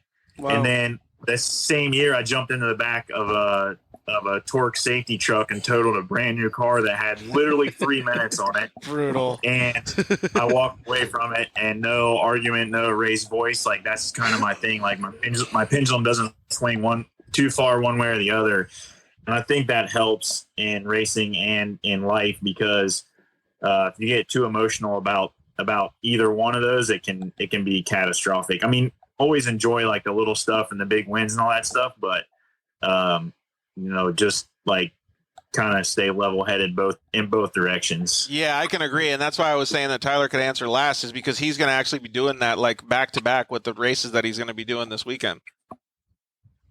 Yeah, there was a race earlier this season at Anago where 2 laps into our light buggy race, we had a drivetrain failure, so we're parked on the side of the track. Now that's the same thing. I jumped out, had to jump in the next race, and I couldn't focus on what happened in the light buggy, because then I knew for sure that I was going to drive like crap in the 1600 car. So I really just had to focus forward. But then going to, other tracks like Bark River, with being a momentum class, we have to think 2 or 3 corners ahead because that whole track is so swoopy and it's almost all turns. And that's one of the tracks where we have to plan, how we're going to enter a corner 2 corners ahead before we even get there. Yeah, exactly. And plus the momentum is so key, man. I feel like he would do good in a UTV. Do you guys agree? Oh yeah, Absolutely. for sure. And I think that whole thinking like 2 and 3 and 4 corners ahead is why racers don't realize like what has happened, because while it's happening, your head is not there. Like you are looking ahead at the next section. So that little, like, you almost do a muscle memory like correction or whatever it is, and then you're right back to 3-4 corners ahead. It's crazy. Like, and then you get off the track and you're like, what just happened? Like that Ricky Bobby thing. I don't even know what happened. Like I just blacked out. I'm on fire. I'm on invisible flames. Dude, for real. But I think all of it goes back. I mean, like, we're talking about how much fun we have at the races and we're all laughing and having a good time. But there is a serious note that we're talking about. We're talking about life in general, people needing help, people wanting to succeed in their career, people wanting to overcome addiction, people wanting to make themselves a better person, whatever it is. And a lot of this dirt life that we're all living, every single one of us sitting here, is really making those changes. Like, we're enjoying that and we're learning a lot from the whole industry and the whole process. Don't you guys think? For sure. Yeah, for sure. Yeah, definitely. Racing, racing has made me the person I am today. It has. I didn't know what life was without addiction. And then I found life with racing, and it is who I am. End of story. Like, without it, I don't know where I'd be. Yeah, I can agree with Brad, that. I think. Oh wait, I think that before I can go back at you. Before you answer, go Tyler, ahead. Alec Hoffman said Tizzle knows he always has an opportunity to race a UTV. Oh, there it is. There we There go. it is. All right, maybe if Paul Crandon will jump in one. Sweet. All right, what were you gonna say? Going back to what Brad was kind of talking about earlier on one of the earlier segments about alcohol, I don't really drink too much anymore. I was kind of going down that same dark alley that Brad was. I wasn't as far down the alley, but the last couple of years, Thank God. Yeah, I don't drink much at all. I think I have 5 drinks in 2021 so far, but that has really helped my racing. A, because I'm not sitting in a bar all the time. But B, my mental game is so much stronger. I don't get fatigued physically. I can get out of the car and feel great. Or, I used to get out of the car, especially the light buggy. We don't have power steering, and those ruts and stuff really carry arms up. But now I could jump out and I could jump right back in and do another race. And I still see guys out on the track, winded and huffing and puffing. And I see him the night before drinking, and that was, same thing. And then, so kind of how I got into off-road racing is through my uncle. He had some alcohol and depression issues, and he got into RC car racing a little bit, and that's how I got into RC cars and met my friend Matt Gerald. That's how I got hooked up with him, and still kind of working with him at the track and stuff. But my uncle ended up committing suicide back in 2006 due to that. And so he unfortunately isn't with us here to see us racing today, but he's here with us in our heart and stuff. But that's going right off of what Brad says. It's a dark alley, and people don't realize where they're at until they're out of it. Yeah, I mean, that makes sense. And that's just what we were talking about, though, is it positions you in every story has a different ending, right? And look how much it's benefiting you now. Like, not that sacrifice was worth it. I'm just saying you understand the reality of your life and the things that have happened to make it better now for all of the people around you. Yeah. Yeah. My heart goes out to you, bro. I've seen what addiction can do to families because I help people who have addiction. And when you lose a family member or even just someone you care about, and like you almost feel guilty because you saw it happening, right? And there's nothing you could do. And it's almost like in slow motion. Like if you just would have maybe done that one thing or made that one phone call, but addiction, dude, doesn't care. Like it will drive you. It makes you want to feel like that. It drives people away. Addiction is horrible, man. And my heart goes out to you, bro. It really does. Thank you. Yeah, but then you're turning into a positive though too, right? You're learning how to keep the people around you. And thanks for mentioning Matt, because Matt Gerald's an awesome dude. We really appreciate him being a part of the Dirt Life. He was actually on an earlier episode. He's just a fantastic guy, so I'm glad that you're associated with him and his program. Yep. So yeah, we've got some exciting news that I'd like to share with everybody. Yeah, let's do it. Unfortunately, so this is going to be my last year racing off road for a little bit. I'm making a switch to a Badger Midget sprint car. Working with, Brad kind of knows a little bit about that. Yep. So I'm working with my boss, Andy Zipper, who's a former off-road racer. And we're partnering together, and we're going to run a Badger Midget starting next year. Nice. We're kind of going to dabble in it a little bit. We're gonna go check out the Corey Cruzman driving school. No, dude, don't. You're not going to dabble in it. Don't even give me that. There's no such thing as dabbling in it, dude. Okay. You are going to get into it. You're going to make one lap. You're going to flat foot it and be like, and I can adjust the wing all at the same time. This is awesome. Right. Those were his words. Those were Andy's words. We're going to dabble in it. But no, we're going to go check out the driving school. We're going to go do some testing, hit up some of the local tracks in Wisconsin here. Awesome. But our main goal is to do the 2023 Chili Bowl. So that's where we want to go. So we're going to check that out. Yeah. Dude, Nice. that's awesome. That is going to be pretty cool. So, do you know what that kind of car is, Rob, or no? Sprint car? Yeah. Do you Oh, yeah. Yeah, I've been to the, it was wingless at the time, but like I've been up to the Calistoga Speedway up in Sonoma for the, it's a Louis Vermeil Classic. Oh, really? Big time, dirt track race up there, but pretty bitchin', dude. And yeah, I definitely know what the Chili Bowl is. Maybe, I know what Chili Bowl is. But Tyler, can you explain a little bit more? Give us details on what that car is? No, I don't know much about it. We're just getting into it. Me neither, dude. I'm out. I have no clue. Awesome. We just bought a car from a four-cylinder or a six-cylinder. They have different midgets, but they're wicked light and wicked fast. Like, I don't care, a four-cylinder, eight-cylinder. Like, I mean, Tony Stewart drives a midget. I mean, dude, they're wicked fast. Like, are those the ones that sound like a banshee? They're like, what? That is a micro sprint, which are stupid fast too. Like I don't know why they put these little baby names on all these really fast cars. Yeah. But a midget, micro, I don't care. Like they're stupid fast. Yeah, that's going to teach you even more about momentum. We figured out the horsepower per pound for a Badger Midget, and we think it's roughly 0.44 horsepower per pound. Yeah. My light buggy is 0.0035 horsepower. Right. Jeez. We got some learning to do. Yeah. You are not going to dabble, dude. You're not dabbling. Don't be in denial.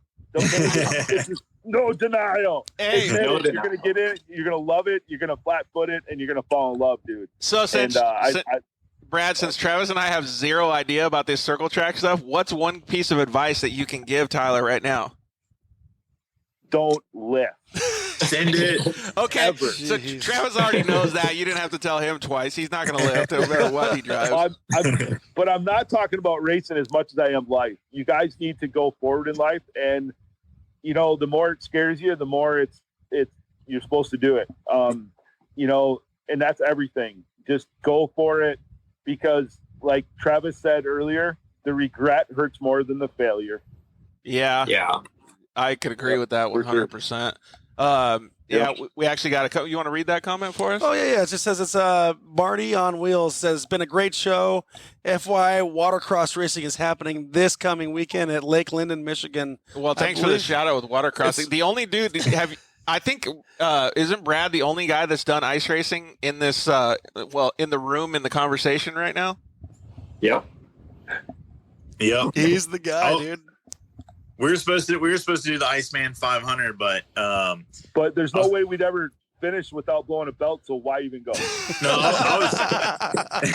I was gonna do it with Addison Nibel in her RS1. RS1s are actually like, we've never popped a belt, never blown a diff. Like RS1s are one of the best bang for the buck machines. And Addison and I were going to go do it. We had, I think actually CJ set up the wheels, like studded the tires and all that stuff, but I can't remember what happened, but for whatever reason, we ended up not making it. So Brad is the lone ice racer. Dude, I'm telling you. So I've gotten invites thrown at me a couple times to go up there and do that Iceman challenge.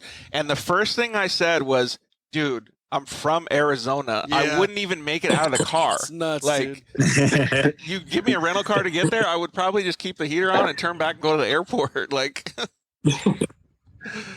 I don't know how you guys do it. It's such cold weather, man. It's crazy. It's like that scene in Cool Runnings when they're at the airport and they're like freezing. Yeah, that's me. That's me. Cool Runnings. That's why we spent all winter in the shop. Once you're suited up and driving, you're sweating, so you're good. Yeah, you're not cold. That's for sure. You're not cold. I prefer, like, I would much rather be in Arizona when it's 120 degrees than to be at the Iceman 500. But I will admit that you can keep putting clothes on and get comfortable. You cannot get naked enough for Lake Havasu. This guy Legion Motor Group says it's negative 45 as high as it got when they were there. No, Dude, no, I'm not doing that. I'm out, dude. I'm out. Holy smokes, that's insane. I went to Big Bear once and it was 12 degrees and I thought that was like ungodly cold. Oh, my goodness. man. A negative 45, I feel like you would just hurt. Hey, do any of you guys have any rental car stories? Because I was just thinking about Ohio, and last time I was in Ohio, dude, we just murdered a rental car. Like, we got that thing so stuck, man. It was insane. Because it had just snowed, and the snow melted during the day, and it was a fucking suey pit everywhere, and we just smoked this rental car, dude. It was so brutal. Have you guys ever done anything like that in the snow? I have a whole other episode of rental car stories. Yeah. I will not admit or deny anything about any rental cars from any rental place I ever went to. all of mine are from Mexico. Every single one of them was in Mexico. Oh, perfect. The perfect place you want to be a goon, out there, the rental car, right? So when we wrapped up the championship in 2016 with Bikeman, Jason, myself, who else is out there? I can't remember. There was like probably 5 or 6 of us went out and rented Lamborghinis. I got a Lamborghini Hurricane. The award ceremony was in Vegas, dude, so I got a Lamborghini Hurricane. Big time. Big time. And Jason got a 458. Somebody got a 488, and we were doing. I was doing all-wheel drive donuts in the Hurricane. It's actually on my Instagram and stuff. Like, if you want to scroll back to 2016, you'll see some all-wheel drive donuts in a Lamborghini Hurricane. And we ran it up there. My wife and I hit 200 miles an hour in it in Mexico. We obviously left Vegas and went to Mexico. Sure, 100%. Yeah. Quick little drive. And and then later for Christmas, I took my dad back out. So, let me get back to the story. We were in line. I was drafting behind the 3 of them going through Red Rock Canyon in Mexico, not in Vegas. And we were passing in a center lane, and some pebbles came off those nice big wide tires of the 488 and peppered the windshield on that Hurricane. Oh. So we're getting ready to turn it back in, and I'm like, there's bugs all over this windshield. Well, come to find out, it was literally like little rock chips all around it. Dude, So, he's treating these badass hypercars like off-road razors over here. Yeah, when I think rental car, I think like being a hooligan and like taking like the Ford Fusion for some donuts in a parking lot. Dude, this guy's like, yeah, we rented some Lambos, no biggie. Dude. Let's just say we had a pretty good season that year. That's so badass. We get it back to the rental car company, and I'm like, fingers, toes crossed, like anything that I can cross that they don't see it. And they take it back and like, you sign the paperwork, and then they sign the paperwork, and you're good, right? Like, once they sign the paperwork, you're off the hook. I'm like, oh my God, dude, like, they didn't notice it. They think it's bugs too. So the next morning at like 9 o'clock in the morning, I get a call from the owner of the rental company. And he's like, we would like you to come in. And I'm like, why? What's going on? And he's like, well, the windshield needs to be replaced in that Lamborghini. And wow. I'm like, everything checked out last night. And he's like, my guys missed it, but I would like you to come in. And like, I'm not that guy. Like, I know sometimes I probably should be, but I'm not that guy. I'm like, all right, I'll go in. I know it was me, right? So I go in and we made a deal. I paid half of it in cash for the windshield. And then I told him I would be back before the end of the year to rent the other amount, the other $1,500 in cars. So for Christmas, I took my dad, who has never, he literally like, Dude, way to go glass half full with the guy. That worked out. Yeah, no kidding. So we go out there, and my dad's he's bought one brand new car his entire life. He bought an 82 Camaro, which I found and bought after he passed away. Nice. But that's the only thing he's ever bought for himself. And I was like, I'm going to take my dad out there, and he'll want a Corvette. He's a Chevy guy. He's wanted the Corvette forever. It's the cheapest rental. We get there, and what's my dad get? A Ferrari 488. Rental car. I'm like, you got to be kidding me. So we got the 488, and then I think I got my business partner at the time, Blake, got a 458, and then my wife and I got an Audi R8, which I don't suggest. Very boring car for I've heard the same thing. Yeah, really. Yeah, they're super good daily, I'm sure, if you have those kind of funds. But if you're going to rent car, not suggested. So we did a thing where we like swapped cars, and I was in the 458, and I'm sure you guys have been like out canyon roads and stuff out there, but like where the washes are and they like the dips in the road, like you go down and come back out. Yeah. So we launched the 458 out of some of those. Like we probably jumped on a 15 or 20 feet in the 458, and yeah, we got pretty rowdy in those things. And then not to keep rambling, but him so much. The rental car guy must just be brutal. So when I come back now, I don't get a signed release form for a week. Like, no joke. I drop the cars off, I sign my end, and then like on their end, I usually don't get them for like 7 days. Like they do thorough inspections now. Yeah, right. It's ridiculous. Yeah, but Drew and I went back out another time. So this was what's the first desert race? Vegas to Reno or the Mint? Which one's Mint. Like the Mint? Okay. It used to be the Mint, but this year it's switched. Does it say this year it's different? Okay. So the following year, Jimmy from Bikeman, my buddy Mark, who I actually met on this trip, went out to the Mint 400, and Jimmy and I talked Mark in a renting car. So Drew and I rented a Corvette, and we actually got video. It's probably on my Instagram too, of us jumping the Corvette, and we blew the fender wells out of the back of the car. Holy shit. Jeez.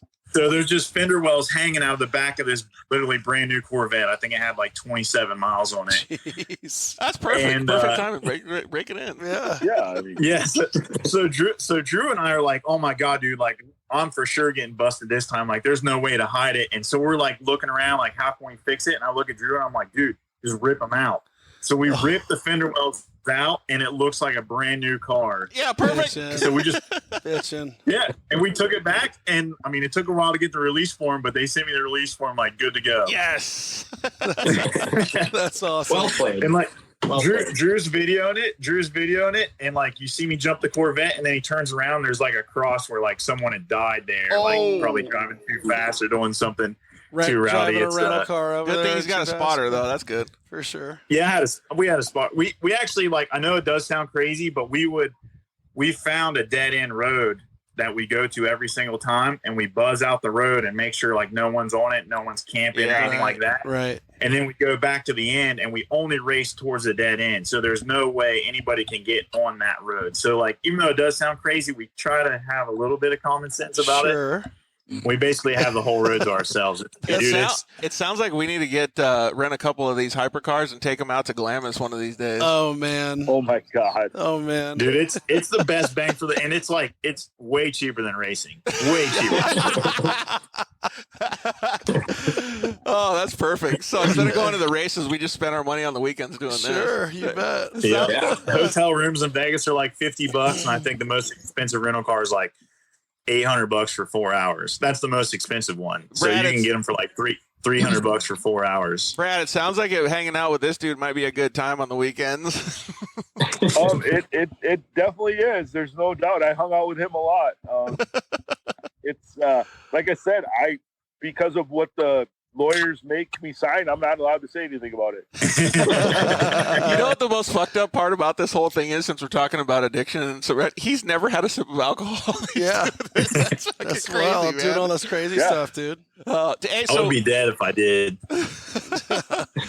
Right. All right. Hey, so let's get back to what Tyler's got going on this weekend. So you got those 2 races. You're going to be pretty busy all weekend. You got a pretty good crew chief and teammate, or whatever you want to call it, with Matt going out and helping you. Yep. Yeah, we got a couple of really good crew guys. My dad runs the radios up in the spotters tower for me. So we got my light buggy, 1600 car, and then we got the pro buggy of JD Coran, which we actually just switched over to Liquid Molly on that awesome. thing. So we only ran it a couple weekends so far, but working good. It. There you go. But, yeah.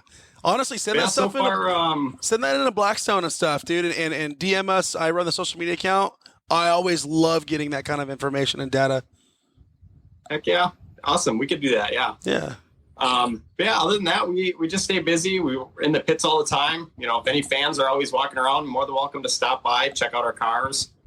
We always like when kids stop by. We always throw them in the seat and let them check it out and stuff. So That's cool. That's so cool. Yeah. That's like one of the best. Get your picture taken in a race car if you're 9 years old, man. How stoked are you? And what that does for a kid, dude, it like is world changing, and it's I mean, how many of us And you get a lifelong fan. Exactly. How many of us have had that awesome experience where it's just like out of this world, just totally gets you juiced on it? Hey, to be honest with you, dude, I'm already a middle-aged man, and I would love to go sit in like LeDuc's Pro 4 and just take a picture. Yeah. Just, hey, Kyle, let me get in that thing and just take a picture real quick, buddy. I drool on it at the parade at Fall Cranon every time while he's not looking. Yeah, exactly. Hey, look, check that out over there. And you're just like sitting there, like looking in the side. They start pretty easy, so just a couple buttons. Oh, there you go. Hey, Where's he going? Don't tell the rental car trasher guy. He'll just get in there and take that 4.4 out. Did you say your dad spots for you, Tyler? Yeah. That's awesome, dude. That's so cool. Yeah, we got him trained pretty good. Good. You got to train pretty good. Soak all that up, man. Soak all that up. I raced with my dad from 4 years old up until I graduated high school, and he quit racing with me, and I lost him in April. And dude, I would do anything to get that time back. So soak it all up, dude. It's the greatest memories I have. Dude, I couldn't agree with it more. Well, yeah, so that's pretty awesome that you got all that stuff going on, Tyler. And I appreciate you coming on the show and kind of filling us in. Thanks for Matt for hooking it up. And man, we couldn't wish you more luck on your new ventures, dude. Going in circle track racing, it's going to be pretty awesome to see you out there. You'll have to keep us updated on social media. Yeah, definitely. We got a lot of friends that want to come check it out, and so we'll be posting a little bit more on social media than we have the last year or two. Unfortunately, I didn't race last year, other than Fall Cranon, and I had to come out for that. Yeah. But we took the year off last year, so it took us a little bit this year to get back in the swing of things. But next year, we're gonna jump into that midget, and we're not gonna dabble in it like Brad said. Yeah, no, there's no such thing. Yeah, there's no such thing. Well, we actually tagged Tyler in a couple stories, so you guys can go check out his social media. But what is it if people want to actually type out your social media? It's Tyler Tizzle Wiens on Instagram, and just Wiens Motorsports on Facebook. That's all I got right now. Yeah, man. Well, you did a fantastic job in this interview, and good luck this weekend, and obviously next year too, buddy. I really appreciate you joining us. Good luck, thanks. man. It's good talking to you guys. Yeah, man. You See you, too. Best Tyler. of luck this year. You as well. Later, buddy. Yeah, so that was awesome to have Tyler join us too, Yeah, man. dude, he's So, rad. Great. all right. Great group of dudes, man. That was such a great. My banter. stomach hurts because I've been laughing Dude, so hard. That was awesome. That was And great. I don't even want to have an episode with the rental car stories because I'm going to start crying, dude. I'm sworn to secrecy on the ones from hanging out with our Trans Am team and stuff. I couldn't. Oh, you're not allowed to tell? I couldn't. not even if it happened in Mexico. You guys did like the pinky swear? Yeah, the blood oath. My wife was texting me more rental car stories while we were talking. Oh, I got no, dude. We can't keep talking about them, dude. Like you said, it will have to be a whole episode or something. You know what we'll do? Yeah. Because it actually is kind of industry insider, like a little bit. We have industry insider Instagram lives on Thursdays. Let's do that instead. All right, we can do that. Perfect. All right, so let's kind of go back and wind down the story a little bit, if you don't mind, Brad. So you were obviously racing UTVs, having a good time. You raced a pro light, and what's going on like nowadays? You're really trying to promote this racing to recovery, and how much you see Travis, all that good stuff. You know, I haven't really seen anybody in the racing world much in the last couple of years. I mean, didn't race at all in 2020. Didn't race at all this year, but race team's been calling me, and I have a girlfriend now who's a professional. She was a retired professional welder. She switched jobs, so she's not welding anymore. We started to build a trail buggy, and it's pretty crazy, man. It's awesome. I think Travis has seen some pictures on Facebook and some stuff, but it's a 3-seater. It's stretched out a little bit because I don't like a 4-seater, and me and her are building it. And then she went and decided to buy a house like a mile away from my shop. So now she's doing house things, and the buggy's not getting finished. So I'm kind of bumming. But you know, with life, it puts people in your life for a reason, I think. You know, and she's this badass chick who's smoking hot, who actually thinks I'm okay. So it's so obviously she has some kind of an issue, you know. She, when you guys are sitting there at dinner, beautiful. And you're saying the prayers, my smoking hot wife, my smoking hot girlfriend. Yeah. Thank you, 6 pounds, 7 ounce baby Jesus. Yeah. Right.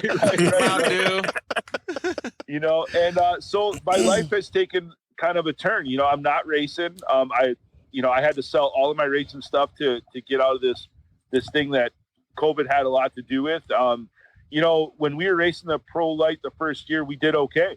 Like, there were days we were leading, there were days, you know, and we didn't have the budget. I had some really huge sponsors that were going to come on board. You know, we're talking life-changing amounts of sponsorship and huge relationships, and COVID hit and I lost it all. Yeah. So we couldn't go racing.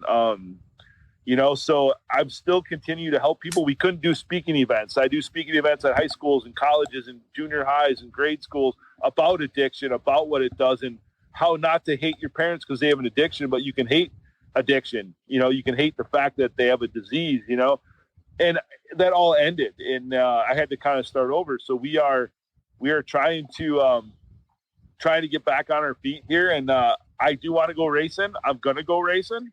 I don't know if it's going to be a sprint car or a modified or back to off-road racing. I don't know when, but it's going to happen. And we acquired a semi and a trailer to put on the road to make money, and it's going to be called Sobriety Express LLC. Awesome. Oh, that's cool.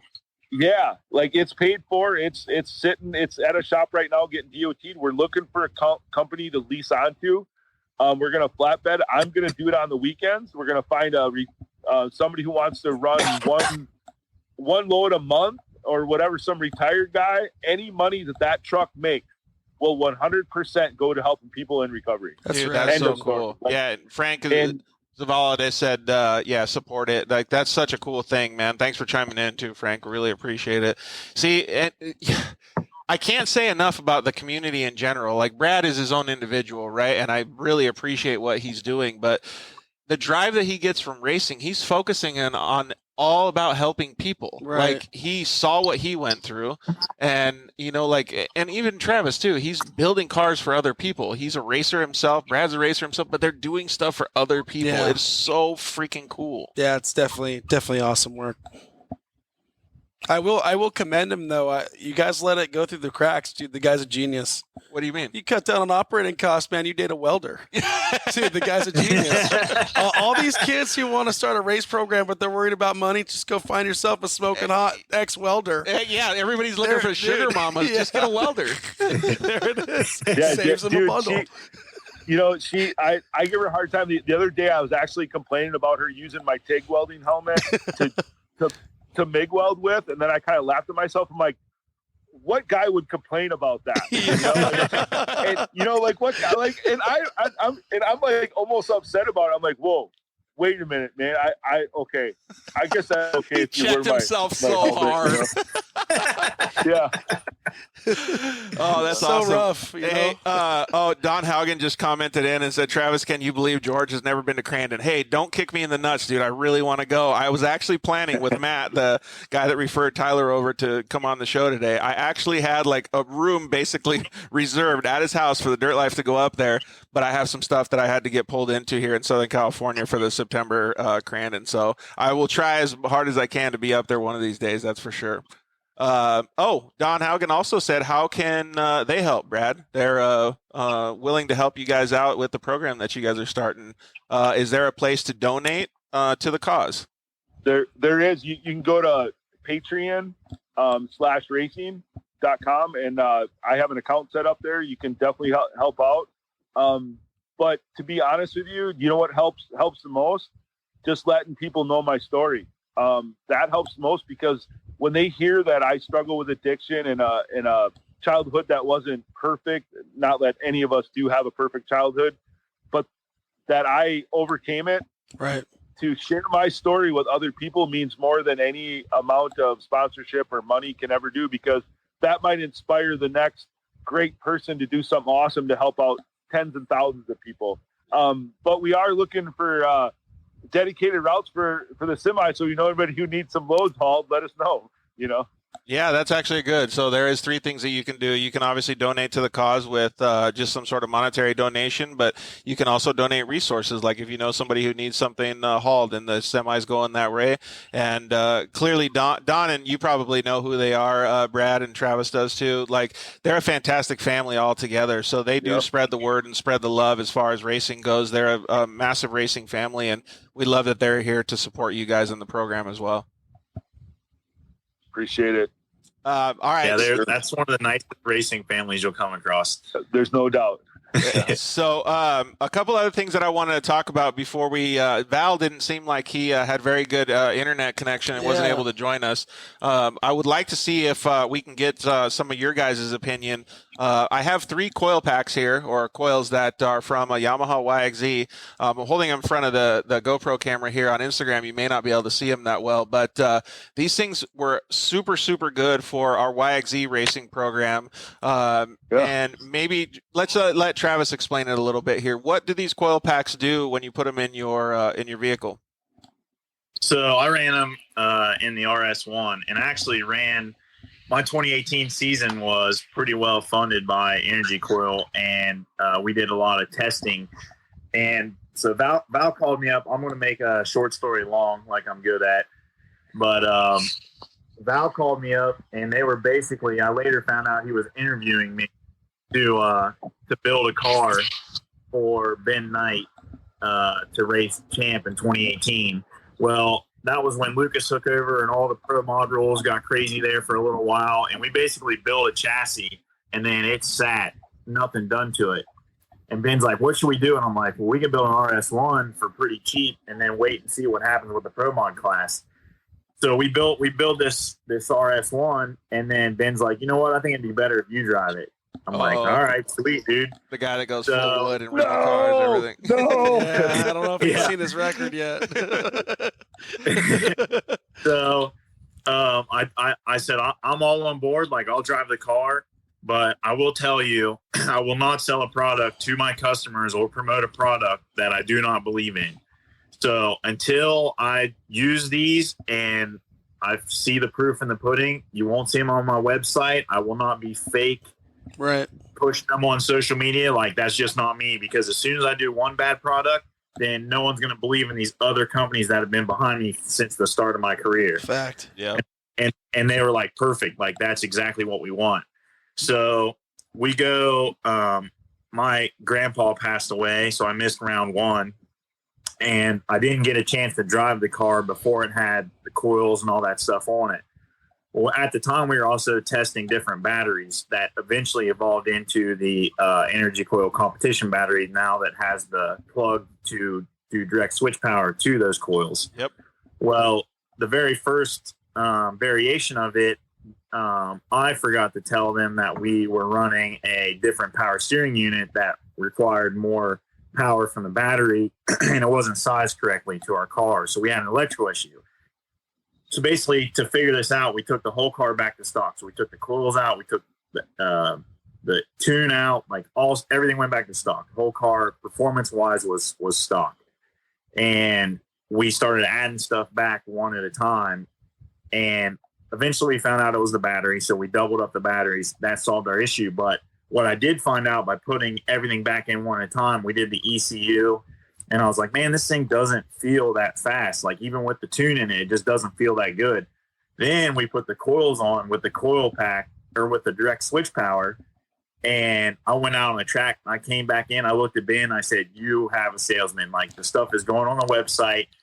That wasn't the tune that made the RS1 feel that fast with that much throttle response. It was 100% the coils. The coils made a bigger improvement than what the tune did. Now we're talking an RS1 where, that engine is basically from the 900 XP and Brad can verify that. It's basically just a hopped up 900 XP. So Polaris has pretty much squeezed out everything you can get out of that thing without doing stuff that's illegal for pro stock class.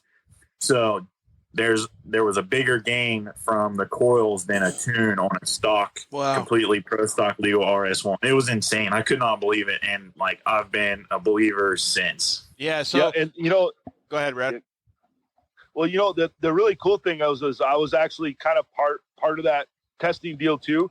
And when Val and Energycoil, when they eliminated the energy that the coils need, eliminating it through the harness that uses your fuel injection, that uses your pulses, that reads this, it does this. I mean, it's a very small wire. When you eliminate that and you go directly from the battery to the coil, bam, baby, you're getting full on bang. Yeah, exactly. So for a lot of people that don't understand, like in our audience that might not understand the little bit of technical stuff that do you understand it, Rob? Yeah. So that these guys are talking about, to break it down a little bit, is the way that most automobiles or even side-by-sides nowadays, they all operate off a computer, and the computer controls what priority the certain systems on your vehicle, like power steering, injectors, the coils, all of these different things that need electrical power. It controls what priorities those are listed in or whatever. So like on a Polaris or a Yamaha YXZ or most like the Can-Ams and stuff like that, if your battery starts going low and producing not enough voltage for the vehicle to operate, usually what it takes away first is the power steering. And then it'll go down the line and they'll start taking away other things, eliminating systems. And one of the things that these vehicles do is they take away a little bit of spark. So what they're talking about now is eliminating that computer being able to affect the amount of spark that goes straight to the coils. So Valve's producing coils and then obviously batteries that directly connect straight to the actual system so that they can't be affected by whatever the computer decides to do. Maximum power until that thing goes dead. Yeah, exactly. And the batteries are light, and especially for a lot of people don't understand how light they are for the amount of power that they put out. They dwarf any other battery of that size and weight on the market.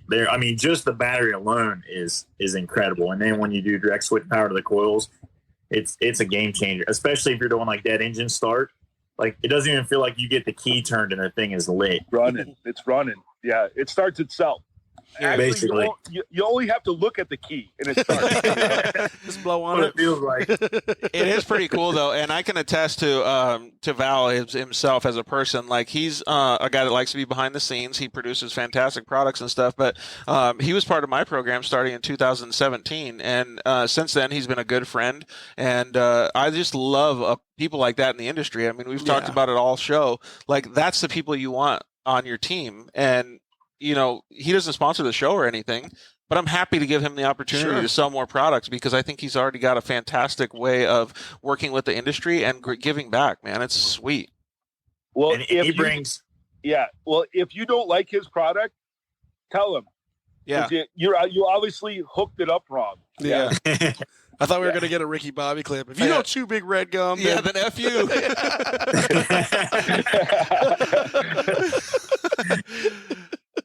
I couldn't agree more. What were you going to say, Travis?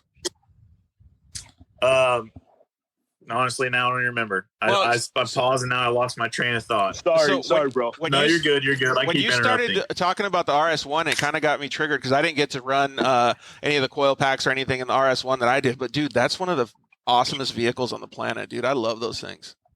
Yeah, dude, they're super cool. So I say the RS1 is like the best bang for the buck. Like if you want to do short course and cross country and you can't run, turbo cars are expensive. I don't care what you run. If you run Pro XPs, XP turbos, X3s, they're just more expensive.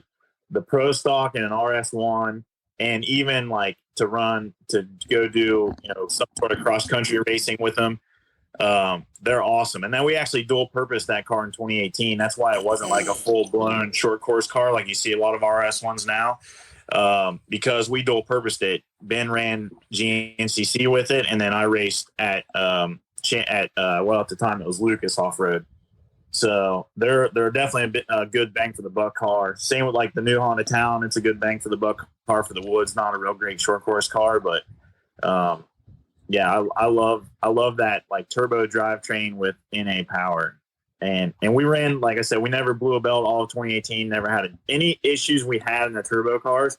We never had in the RS1. It was so nice to go to the track and test new products and not fix the same stuff over and over and over. I bet. Yeah, it is super cool. I would love to see how those coil packs and the direct connection work on the RS1. I think it would really make a whole another level of a car, man. It's crazy. It's really crisp. It crisps everything up. Like I don't even know how to explain. It's like lap. It's there. Like you're like it's like going back to jetting days, right? Like that's exactly what I was gonna say. And it's like it's like when I've never had jetting that perfect, but I could just imagine the day that I found that perfect jetting setting, and I'm like, oh my god, like there's not a miss anywhere. We actually have 3 RS1s tore apart getting prepped for a race this weekend. And there's not a single one out there that doesn't have energy coils on them. That's pretty cool, man. Yeah, and I agree with exactly what both of you guys said. It crisps it up. Like the only one that I've actually tested it on is the YXZ, and we actually did I don't know what it's called, but you use a spark tester or whatever, and you can hold it to the top of the coil, and you can see how much individual throughput goes through each coil. And usually, like on a stock one, they'll have a certain tolerance where it's within a certain amount of numbers, and they were fluctuating all over the place, and the energy coils were like exactly the same across the board. And when we talk about jetting, like one of the actual cylinders was firing way less, like with way less power, because the coil pack wasn't giving it as much consistency as the other one. So once we did it, like every single cylinder ran way crisper. And when you have consistency like that, then your tuning can be better. Yeah, exactly. Right? And you can burn more fuel, which means more horsepower. Here's another prime. You being a YXZ guy. I mean, you ran a bunch of CVT stuff too, though. But we actually had to change our clutching when we went to the energy coils because it made enough of a power difference that we had to take weight, or we had to add weight to the clutch, which that's kind of how you can tell, like if you without a dyno or by the false dyno, seat of your pants dyno that a lot of people they gain something, they want to pray that their $1,500 got on this horsepower, so they think it did. If you got to change clutching on a CVT, there's a pretty good chance you gained horsepower or lost horsepower, depending on which way you get. Or lost tire. You got a really small tire, but yeah. Either way, if all else stays the same, the only thing you change is a performance part, and you got to add weight to it to get the clutching right. You probably gained horsepower. Yep. Absolutely. Yeah, I couldn't agree more. Let me see if I can get Val to update his Instagram app right over here. So all right. Make sure you update Instagram, buddy. He wants to see if he can join, but he's not able to. So we may not get him on the line tonight, but at least we can talk good about his products because they really do work well. I haven't got to try the batteries yet. Maybe I should have him see if we could have him send one over here so we can get on the show and show how light they are. Yeah, for sure. So I got a good story for that too. I had a guy come in. This is just a trail rider. No real need to buy a $450, lithium battery or whatever, but his acid battery in his Razor failed and he needed a battery to run stereo system and all this stuff. And I said, well, the only battery I have in stock is this Energycoil competition battery. And it definitely can keep up with like everything you're trying to run. And it's way lighter and all this stuff. And he walks over there to pick it up. You know, like when in your head, like you guess the weight, and he almost like threw the thing through the window of my office. Yeah, he's like, "Oh my God, I didn't expect it to be that light." He's like getting ready to be all like, yeah. Yeah, he thought he was picking up an acid battery. Like he was just like full on, just like almost threw it through the window. It was hilarious. Dude, that is pretty funny. I want to check out one of those batteries for sure. Hey, and you know what? There's been a bunch of changes. Like, I don't know what the legalities are, but so Yamaha YXZ, a stock battery, used to cost $40. I just had to get one the other day because I needed to replace a stock one for a stock one. I couldn't upgrade. But it was $180. Jeez. Like, so whatever the batteries are having, like, so getting a lighter battery, I would have way rather done that, man. Yeah, for the price, Yeah. for sure. Yeah. And then I do remember what I was going to say earlier is that Val brings a lot more to your race program than just coils. That dude knows so much stuff. It is unreal. Like, I mean, I try to never like think that I know a lot or whatever. Like to me, I'm young in the racing game still to this day. Like I've been building race cars now for 10 years, UTVs for 10 years. And to me, I'm still just a pup. Like when you look at Johnny Greaves and Will Dukes and the Kincaids of racing, you know what I mean? Like I'm an infant in this off-road industry. So like when I talk to Val, every time I talk to him, dude, my mind is blown. And the other thing that like really blew me away in 2018 is like, I can't believe, like, it's like almost like a palm on the forehead. Like, I can't believe I didn't think about this. Like everybody thinks air and fuel, and hardly anyone ever thinks spark. Like everyone's, intake, tune, and exhaust, and no one ever thinks spark. And I'm like, dude, we literally, like, if you have an issue, an engine doesn't run, it's air, fuel, or spark. Yep. But when we do performance, we think air and fuel. Why does no one think spark? Yep. Right. And Val and Ben like blew my mind in 2018, and it just humbled me again to how young UTV is, but also how young I am in the off-road industry. Dude, I couldn't agree more. Val's like one of those dudes that's forgot more than we'll ever know kind of guy. You know what I mean? Yeah, exactly. But it is cool to have him just starting to get a little bit more into the UTV stuff. I know he's done a lot of stuff with street bike drag racing and all kinds of other stuff that he's dabbled in. In fact, he actually knew one of the guys that maybe we can get him on here. I think he might be jumping on. So maybe he'll try him on the Energycoil. Oh, there you go. Yeah. But yeah, so he knows one of the tuners that we use, which is Chuck Graves at Graves Motorsports, and it's cool to see that those guys have such a long-standing relationship with the motorsports industry. You know what I mean? So I don't know if Val will be able to jump on. We'll see if his phone's actually working, but it's cool to me to always see. I mean, we've talked about this with the X-Travel guys and their suspension that we interviewed a couple weeks ago, but there's so much going on behind the scenes of the side-by-side industry that's coming to fruition nowadays. You know what I mean? Like all the stuff that we're talking about with Val, but then Brad's over here on the forefront with S&S coming into the UTV market. That's huge. That's huge. That's a big player, dude. So S&S is massive in the cycle industry, right? Yeah, they are the aftermarket engine company for if you want performance and stuff for like Harley's, choppers, all that. It is like it's always kind of been S&S. They were. Yeah. You watched, back when it was the craze with West Coast choppers and the guys from Orange County choppers. They were always throwing big badass S&S motors in these nasty things. So and all kinds of S&S aftermarket parts. So maybe you can tell us a little bit, Brad. We'll shift gears here since it doesn't look like Val can join us. We'll just talk about S&S and what they have going on. Are you good to stay on with us, Travis, or you want to bail? No, the wife and kid are out. I got my company phone here. She can text me if anything gets rowdy, so we're good. Cool. All right, sounds good, man. Yeah, and Casey Sims just joined us and said Val is the best. Wouldn't be where I am without him.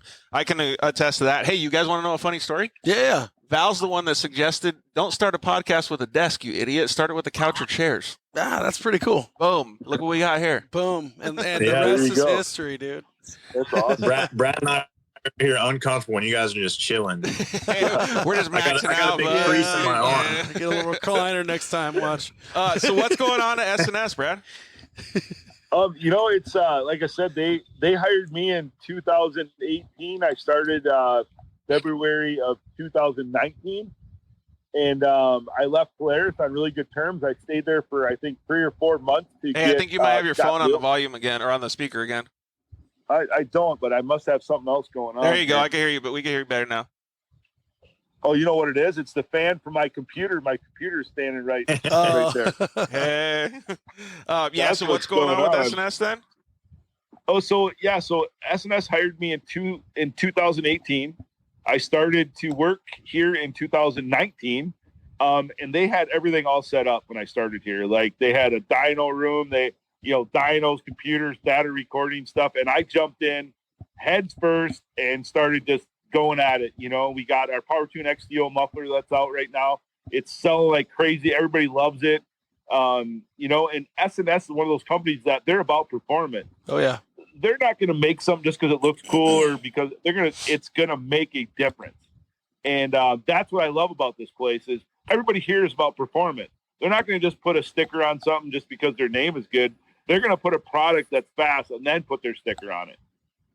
Yeah, I can agree with that. And so you guys have been obviously jumping into the side-by-side market a little bit so far, right? Or are you guys dabbling right now, or are you guys jumping in head first? Oh, man, they're in, unfortunately, because the COVID thing and because of the supply-demand thing going on. It's hard for us to get products done, but I'm going to flip over my phone here and just kind of I'm going to try to anyways. But this is the SNS off-road table that I have right by my office here. I mean, it's got our KRX muffler. It's got our Turbo Razor muffler. We got the Pro XP muffler. And the things are just awesome. They're just a really cool. Rad. There it is. We got all kinds of cool stuff going on. And I've been helping out the Carson Wernermont off-road team too. So Russ Wernermont, those guys, I've been helping them guys with some top secret products that I can't talk about, but I want to tell you, he won the Parker 250 and he called me personally. I'm just saying. Yeah, he actually did a really good job. We have actually a connection with Carson a little bit from RC car racing. So it's cool to see him. Hey, so it looks like we got Val on audio. Val Dick, how are you, buddy? Dude. How's it going, man? Can you hear me? Val! Yeah, we got you loud and clear, Big Val. Yeah. Hey, how are you? Hey, so if anybody doesn't know that's in our audience, Val may or may not be from Canada. Oh, dude, hey, dude, I really wanted the video to work so that you could see. So, It's okay. You got a Google phone. We'll let it slide, dude. We'll allow it. My friend from SDHQ Serena calls me. Hey, Val, it sounds like we got a little bit of feedback and stuff. So if you're watching the show, maybe you could turn the show off in the background and just concentrate on the phone call. Are you still there, buddy? Yeah, can you hear me? Yeah, it's a little bit better now. So how are you doing tonight, man? It's late up where you are. It's not late, dude. It's only like 8:23. I've been watching you guys tongue wag and listening, and it actually made me to the point where I thinking, damn, I need an old guy nap. These guys are making me tired and everything. And the whole short of everything that you guys have talked about and that is that the understanding of what Brad was saying and what Travis has said, and I've lived through a lot of all that, is that motorsports and racing is the most fatal attraction, love affair you'll ever have in your life. And people will come and go and times will change, but racing is always there. And that's how racing worked for me throughout my life. And that was my grounding factor because I detest losing. And I like that work and the drive and, and it's more like for what we do at Energycoil, it's more than just a product. Is that what kind of drives you? Because both of the guys said that you're obviously very knowledgeable at the things you do, but more so they said that's what drives you to be able to give them information, inspiration, help them with stuff, questions that they had. Even Casey Sims has mentioned to me a lot as well that you're a guy that they can lean on for questions and answers is because you are driven to win so much. Well, dude, I think you get to a point where you're 40 years down the road in it, and you've lived through so many experiences and all of that You can't help if you really want to win bad enough, and you can't teach that to people. There's that inner drive, that desire, and I've worked with some really, really good people through my career, so I've been fortunate. But there's a drive that's internally, and like Trevis has or Brad has, that you can't instill that. You can't read a book, and you got to live through it. Man, I probably blew up $1.5 million worth of shit learning how to go fast. Yeah, I can And imagine. so it's working with people and going, hey, man, this is what I've seen, because I didn't have anybody behind the scenes helping me through the early years of crater and shit, eh? And you learn. And that's, and it's kind of a mad science project. And you develop and you keep going forward. And you if you get beat, you sit down and you go, okay, what door did I leave open and how did I leave it open? Because I ain't going to let it happen again. Yeah. Because if you do, you're accepting, I'm okay getting beat. That's not cool. Well, that's exactly what Travis was just talking about right now with the RS1. They went down and reverse engineered everything to be able to figure out what was going on. So that same mentality that you've had over the years has trickled down to these guys. Mm-hmm. It took Trevis a while to understand and actually catch that when I said load the clutch, load the motor, because a motor needs a certain amount of load on it to really work good. Yep. And some guys will over rev stuff, but run it leaner, or they use timing, or there's a lot of different ways to skin the cat. And then how you do your clutching, and it's a cause and effect thing. And I told him, dude, put clutch to it, make it pull. Oh, well, I don't know if it'll pull off the corner of that. And it's like, buy your books, and all you're doing is eating the covers. Do what I'm telling you, and try it. You got nothing to lose and everything to gain. That's exactly what he was talking about too, is the knowledge that that you have is going to be beneficial to everybody in the future. It's pretty badass. Well, if you love it, and I love what I do, and I've been passionate of motorsports and what it's done in my life and how it contributes into my everyday life and how I live, that you can't help but get to a point in a career where you no longer feel threatened, because I've worked in secrecy, as you very well know, that secrecy has been a hallmark of where I've worked and the things I've done, where now you no longer feel threatened at a racetrack, whether you're trying to win championships or repeat. And I've won 8 national championships in a row. So I know all about the 3 days with no sleep, working your ass off. Right. Because you want to win. Mm-hmm. And it's just that whole view of it that you start giving back. And when you deal with people and you help them with the product, because a coil really, at the end of the day, if you have the mindset of thinking it's a more precise tuning instrument, because it doesn't matter how fancy engine parts or the money you got into the mechanical pieces, it's irrelevant if you can't light it. Yeah. Irrelevant. Forget it.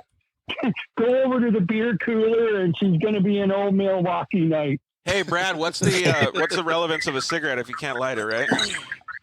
Right. Exactly. Casey Sims said, hi, Val. Legion Motorsport Group says, or Motor Group says, hey, Val.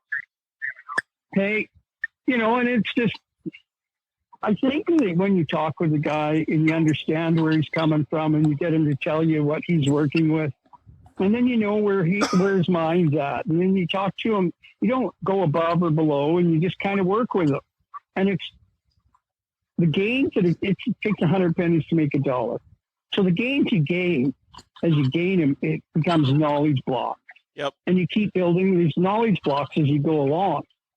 And that's, at some point you start to share it, and you want to give back to the industry, and you're trying to do those things that you think about later in your life.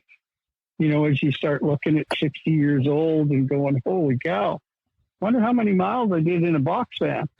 Right. Well, I know that I can speak for everybody that's on this call and everybody that's listening in our audience or will listen in the future that we're all very appreciative that you at least chose to give a little bit of your knowledge back and some of the products back to the UTV industry, because it's such a new industry as far as industries go, and it's really, really cool to see all of the development, the upgrades, and things like that you can put. I mean, Travis just talked about the direct connection to the coils and the coils that you can put in the RS1 and the difference that it made. Last year, that didn't exist, dude. I mean, it's so cool to see that. Well, there's certain things that we've actually did behind the scenes for a long time, and that all started in 2015 in the desert with Mark Burnett and then Adrian Orellana. And, and so by the time we got to doing stuff with Trevis, and I really like Trevis, because I do my business kind of an old boy way, my word and handshake. And how it works is I got to like you, trust you, and then I'll do business with you because I don't care how much money you got. Yeah, Right. we were just talking about that, Rob. All the time. It'd be cool if more people did business that way. All the time. Yep. And if I don't want to do business with you, I don't do it. Like, it's just, Simple. I don't need to live. Like, I'm okay. I'm okay when so you kind of go along and you do the right things at the right times. And when you see us introduce a new product, you can guarantee that it is ran behind scenes for 1.5 to 2+ years. It isn't just stuff that I crazy mad science pull out of the air and we're doing this. Right. Everything is thought out from, I first started working with data acquisition in 1992. So you start looking at data acquisition in 1992, and then over 100,000 documented dyno runs. Was data acquisition back then just a pencil and paper? Ooh. Thought they chiseled it on a stone. Chisel it on a stone. It was a rock. It was a rock. Yeah. You're just wrong. No, and that was in the very beginning, and it came to me through Trans Am car racing, through some people that were in connection to Penske. So I started getting it, and in the mid '90s, '93, I was the first guy to put a data acquisition on a Harley. Oh, that's cool. And every time when you do a pass, the Harley shook so bad it'd make the data acquisition blank out because it just shook it stupid. So I was like, damn, I spent this money. I got this fancy box and all these sensors. It's got to work. They say those car guys say it's going to work. This was when I was a Harley dealer. And I ended up taking it and getting 2 pieces of carbon fiber and making a dual rubber isolated table for the data acquisition control of the box to go on. And so to make sure it worked, I hooked all the sensors up and had a 13-volt power source. And I had a buddy that painted cars, and I went over and put it in his car paint shaker and ran it. Nice. Dude. And it worked. That's way to use your resources. Absolutely. That was the beginning of that. And that ultimately, because of a connection to Mark Dobeck and DynoJet, and that was the very first original DynoJet dyno. In the hardware, there was actually already provision for data acquisition. Just people weren't aware of it. Val, will you turn down your phone a little bit? Because we're getting a little bit of echo back on ourselves here. Yeah. Is that better? Probably, yeah. So Keen Racing said Racepack was started in the 1980s. Oh, wow. I didn't know that, man. Yeah. And so, it took a while to work with it, and then it started to relate to the dyno stuff and to the dyno work and then to the racetrack. Dude, if you got, like with drag racing, if you got really, really good data acquisition, got a handle on your program, and you know what it does, the cause and effect, you could be in a submarine and tune that thing on the other side of the world as long as you've seen data. Yeah, 100%. And we've really tried that on the Energycoil side of going to the mad science side to really, truly understand the ignition and the ignition process and all of that, and the amount of energy it takes to do certain events. And, I love hearing that too. More, I love hearing that too because it does two things, right? Like Rob was talking about earlier that he likes data too. Like if to send the oils that Liquid Moly has to Blackstone to get checked and looked at, and all of that comes back and makes it so that you guys can produce a better product. And Val's doing the same for himself. Numbers don't lie. Numbers are unemotional, and people get emotional about stuff. And it goes back to earlier in Brad's conversation, and Trevis understands it. And you get the emotion involved. You always look at when you start seeing emotion and become involved, you stop and you drop the E off of emotion and you go through the motion and you turn it off and you keep going, marching forward. Yeah, I can agree with that. This man is a vault of critical information. No doubt, he is. Data and numbers don't lie, so numbers will help you solve any kind of issue. And then the numbers, when you start relating your data acquisition to your tuning and to your tuning maps and everything, you actually get to the point where the numerical sequence, you can build numerical shapes, three-dimensional shapes in your mind, as wild as that sounds. But you do it long enough and you create that thinking. And it's this whole Energycoil has been about a pursuit of the unknown. Because if you're going to be a pioneer, you're going to get a couple arrows in the ass. That's right. Put that on the wall next to his quote, dude. That's awesome. Yep. trying to do the things that we do and be a steady horse and just, everything goes through my hands. Every single coil, everything. Because, I'm old school and it's like this. Either your stuff works or it doesn't. Yeah. And a lot of times, with what we've seen on the UTV side, is it's in setup. One thing that's overlooked is spark plug gap. Next thing overlooked is the battery. And that's crucial, and that really led to why would you have a 32, like in the early 900s and the thousands, they had a 32 amp voltage regulator, but Stator had the ability to put out 38 amps. So they took 6 amps of the charge and wasted it to the ground. Well, that 6 amps can go elsewhere and in the harness of how they had it set up. Right. Where the injection and the ignition coil get their source of power, which feeds both of them, was the same point. So once you isolated and gave the coils their own power, because it's more energy in equals more energy out, let them drink. Yeah. And then your injectors now can have all the power they want, because most kits now, guy goes to bigger injectors. Well, the bigger injectors, there's more load, there's more demand. And, absolutely. And guys spend, I hear it lots, guys spend all kinds of money on car parts and that, but to go down the street to the battery warehouse, and when they're drinking beer with their buddy bitching about how their car runs, they brag about how cheap they bought a battery. That is okay. So I got to say two things. That's the truth. At 7:35 p.m., we got a clip that we got to cut out about an arrow in the ass. You also, dude, the one that he had, just sorry to interrupt, it takes 100 cents to make $1. Yeah. When he was talking about like stacking these experiences and then, dude, like this guy's they're pretty eprep. But the thing is I use takes 100 pennies to make $1 is my template of my race bike prep. And through the years of winning championships, we always arrived with 2 identically prepped bikes. Either one could roll off the trailer and chop your head off. We were good to go as soon as that trailer door dropped. Because if you keep doing that and can keep up a level of performance because you work hard at it, pretty soon when you drive in the gate and the competition sees you, they think, they automatically relegate themselves. So then they give up on trying to beat you. And then you go on a heyday and you go on undefeated streaks. Fuck, that means Travis would have had to have 22 cars built for that first season. Sorry, I interrupted. What was that other thing? And that's just for half of the season. But the whole 100 pennies thing is that's how I would be meticulous and everything. And it really kind of goes back to, like, and you've heard me say it, your mind is like a parachute. And it's only good if it's open. So don't be a free fall some bitch. Okay, 739, mine is like a parachute. So I was going to say, in layman's terms, though,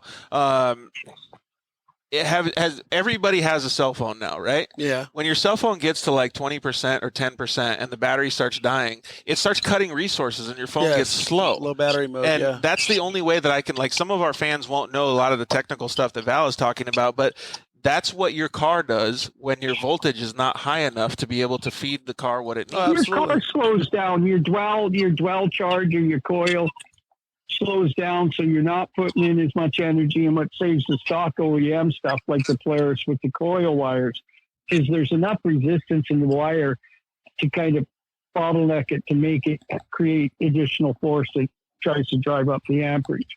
Yep. And, you know, there's a certain amount of voltage, and people overlook voltage all the time. You can have voltage, but it doesn't mean you have amperage. So Fact. voltage is how fast you hit the tree.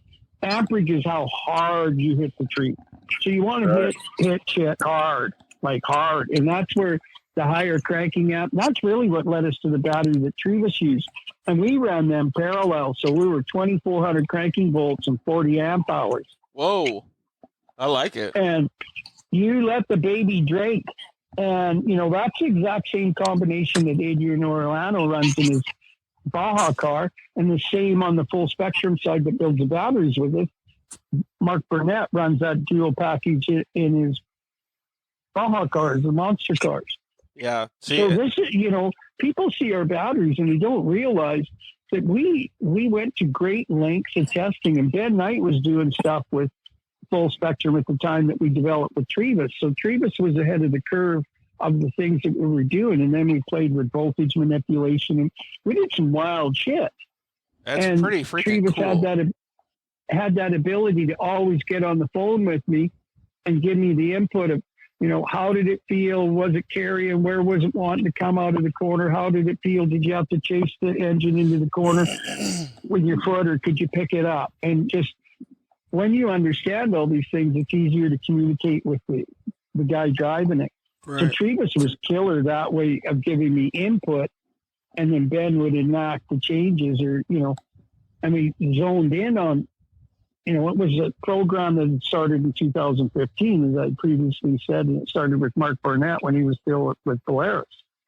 And when we got to Trevis, we had a lot of things refined, and, you know, that it's like people think, oh, well, it's higher voltage in this.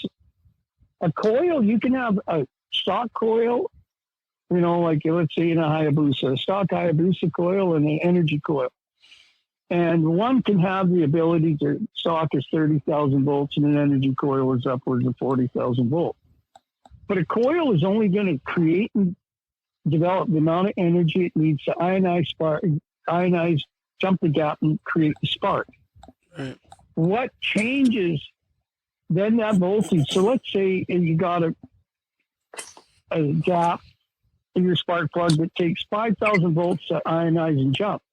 So on a 30,000 volt coil, you lose 5,000 volts immediately out of your 25,000 output. Now that 25,000 output doesn't go into just like a burst. The higher your voltage after you create the spark, the longer your spark duration is. So the longer, broader your spark burns. So at 10,000 RPM, a crank moves 6 degrees in 1 millisecond. So it's all about creating the energy after the count, and then cylinder pressure creates electrical resistance. So you see that with boost. And there's way more to it than a lot of people have previously thought, but there's you just do the simple things. Like Treva said, switch power, night and day. There's like, and how the car starts.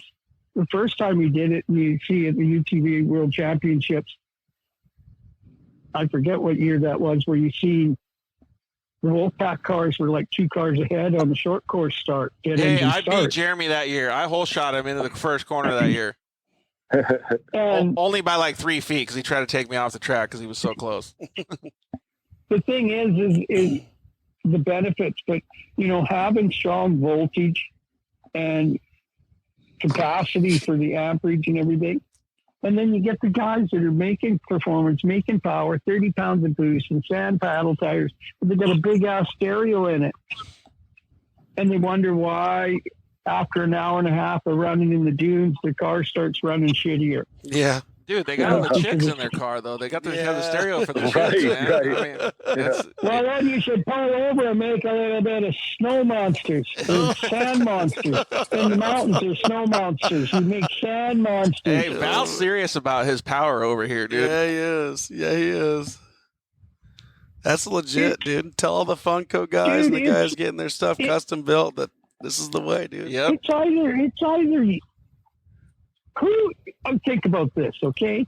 If you went to a house party and you had a buddy that was a winner, like I went to a house party and I took Seavers with me, and I was happy and proud to introduce my friend that's a winner. Well, think about it, dude. You've never gone to a party in your life where a guy walks up to you and says, "Hey, this is my friend Larry, and he's a loser. He got 24th." You'll never hear that. Yeah, that's a good point. This is my Like, this you is my sit friend around the Larry. He's table, pretty all right. Sit around the table and talk with winners, and the conversation will be different True.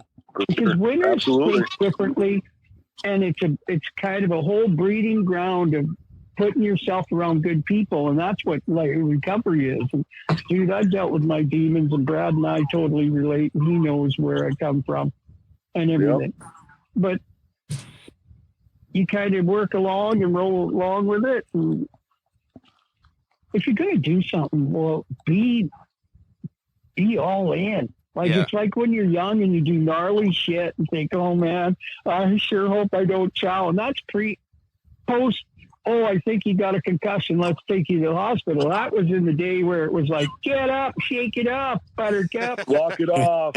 Walk it off. Yeah, Quit walk being it a off. sissy. Walk it. Sticking out. Quit being a Yep. sissy. Get up. Yeah. Walk Look it at off. Valley. You still have a couple of teeth left. Yeah.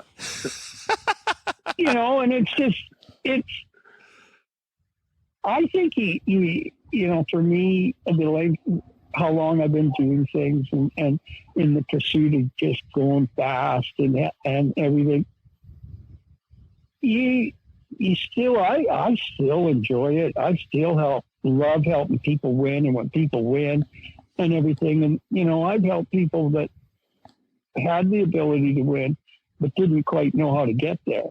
And that's where the mental aspect of winning really comes in. And winners think differently than most people, but you be a very, very grounded, humble winner.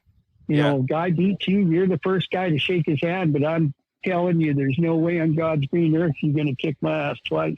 Ain't happening. Yeah. I'm going to go home and do my homework, and I'm going to come back here and I'm going to drag you around the parking lot. Heck yeah, dude. Yeah, that's a good way to. That's a good way to think. That's for sure. Hey, so we only have about 10 more minutes, Val. Well, that's all right.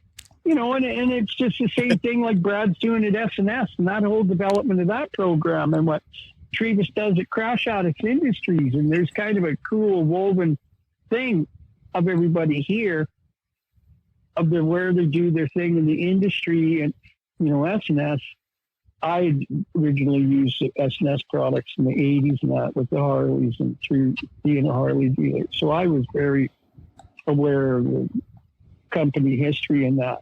But this whole UTV, he's set up. Like, dude, he's got a dyno room. Yeah, he's dialed. Everything. Yep. Everything it was done right. Like, I think S&S in a way, under the tenure of who was previously there, but I think S&S was like a Black Ops Area 51, and people don't really know it. And there's some great, brilliant minds there in the engineering department. And they assembled a team over 5 years that's just incredible. If people really knew the story about S&S and the incredible amount of talent pool and the team and how they developed to where there's no positioned doubt. There's now. definitely a reason why I love working here. That's for sure. Yeah, I was going to say that Brad wouldn't have wanted to work over there unless it was like and that. Brad's there, and I know from the very early beginning of Brad going there, but Brad's there, and he's kind of got these reins. Okay, Brad, here's your vision, where we go and how we, we'll build it To the front, baby, to the front. That's right.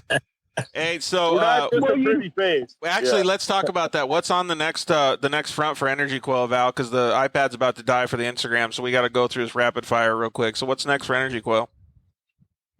I think for Energycoil, we'll just keep being us, keep growing, try to get our story across of, understanding of the coils. And I think knowledge becomes a big thing of creating, I'm a pretty low-key guy, as you very well know, and I'm not into the limelight, and it's about the product. It ain't about me. But there comes a time where you have to kind of become more visual and start helping people. So, we're going to look at other forms of creating awareness or, some tutorial that just try to expand it and tell the story better. Because I've always wanted it where you learned about us or you talked to us and you went, yeah, they're cool. I want to do business with them. Or, you just have that feeling of that person when you hang up the phone. I want to do business with them. Yep. And that personal relationship is exactly what all of us here on the call feel. So Yeah, I hope 100%. that actually transpires a little bit.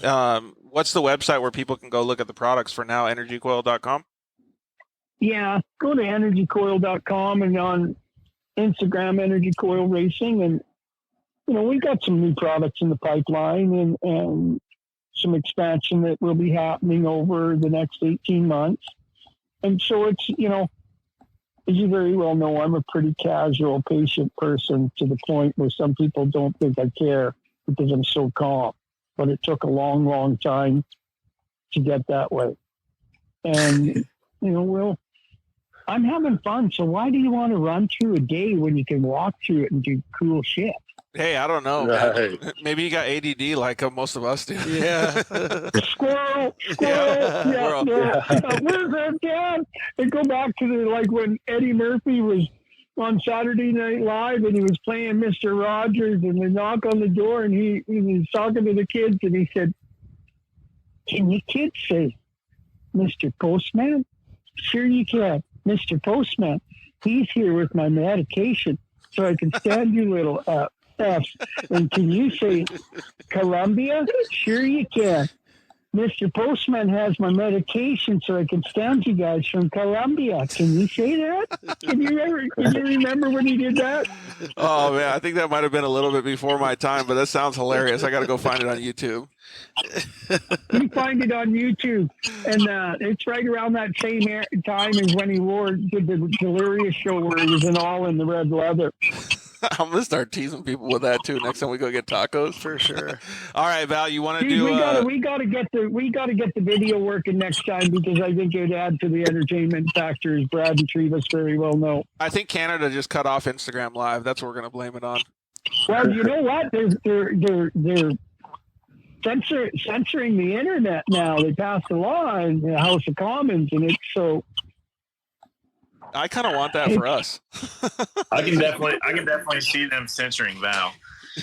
Yeah, Hey, right. dude, think about it. Think about this. There was no fact checkers until the truth started getting told. All right, Val, you ready? We're going to do, with you, Travis, and Brad, we're going to do, why don't you get your questions out right here? We're going to do a rapid-fire Q&A.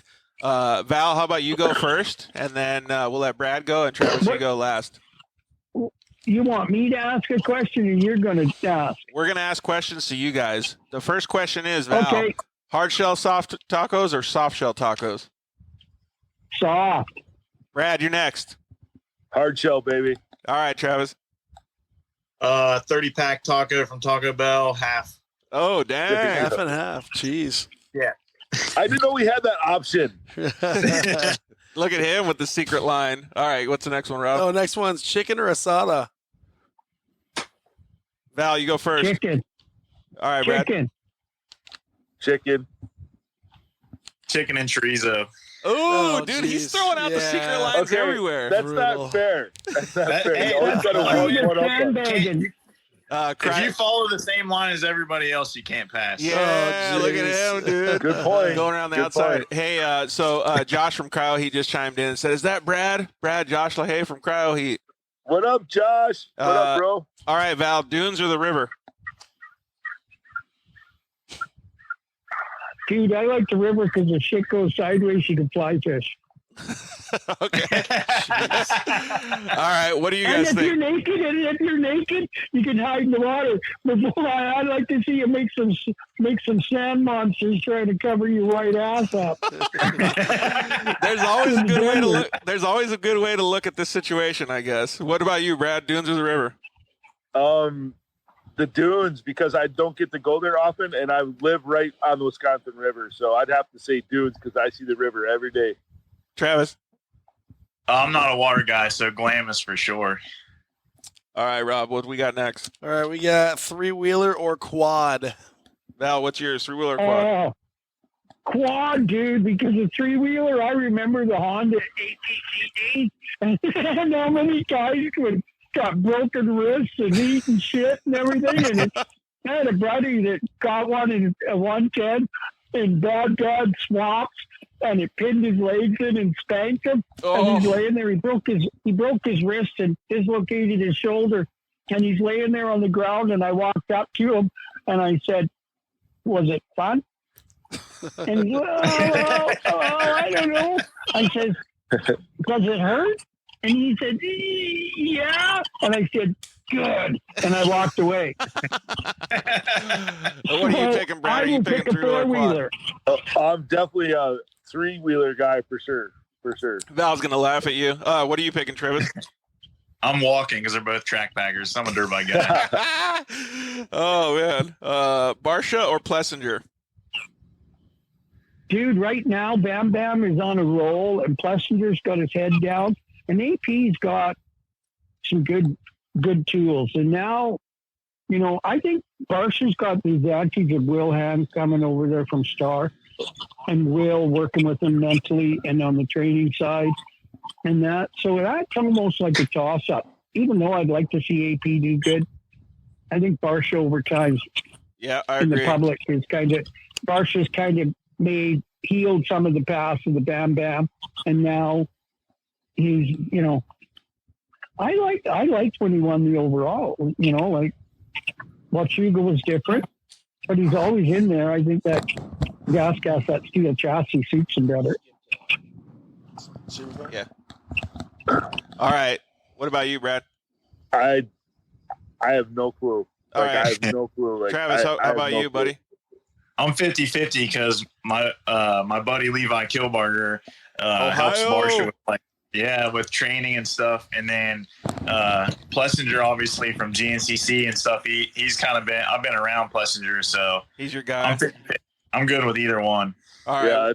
We're skipping ahead a little bit so we don't lose the Instagram feed. So what's the next one, buddy? If you could have one superpower, what would it be? You got to keep your answer under 20 seconds because we got to hurry.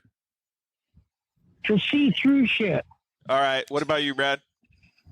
To be able to help people without them asking for it. Oh, dude, there you go. All right, Travis, what about you? I don't know, man. Superman's like a fly, I guess. Yeah, that's actually a pretty good one. But dude, you would break something and crash. So that's fine. You just do it for a little bit. You blow a belt. Dogs or cats? Dogs all the way. I've got 3. Never really had a cat. Think about it. They shit in a litter box and then they walk on your furniture or they walk on stuff. True. Like, really? Cats Pass me one of them cinnamon buns. Oh, Brad picked dogs too. What do you pick, Travis? I'm 50-50. I like Bengal cats, but other than that, dogs. What's the next one, Rob? Netflix or YouTube? YouTube. You can learn shit. Netflix just makes you stupid. Absolutely. Yeah, that's big. Okay, so all you guys are picking YouTube for then? sure. Yep. All right, we're going to go down to the last 2 questions of the night here. Last one is, or the second to last one is hot dog or hamburger? I'll tell you, a really good chili dog is pretty close. Like, I like a good chili dog. For sure. All right, we can go chili dog. I'll take that. What about you, Brad? Hamburger. I've seen the way hot dogs are made, man. No way. You gotta buy the right Hamburger. wieners. Okay. Whatever. All right, Travis, what about you, buddy?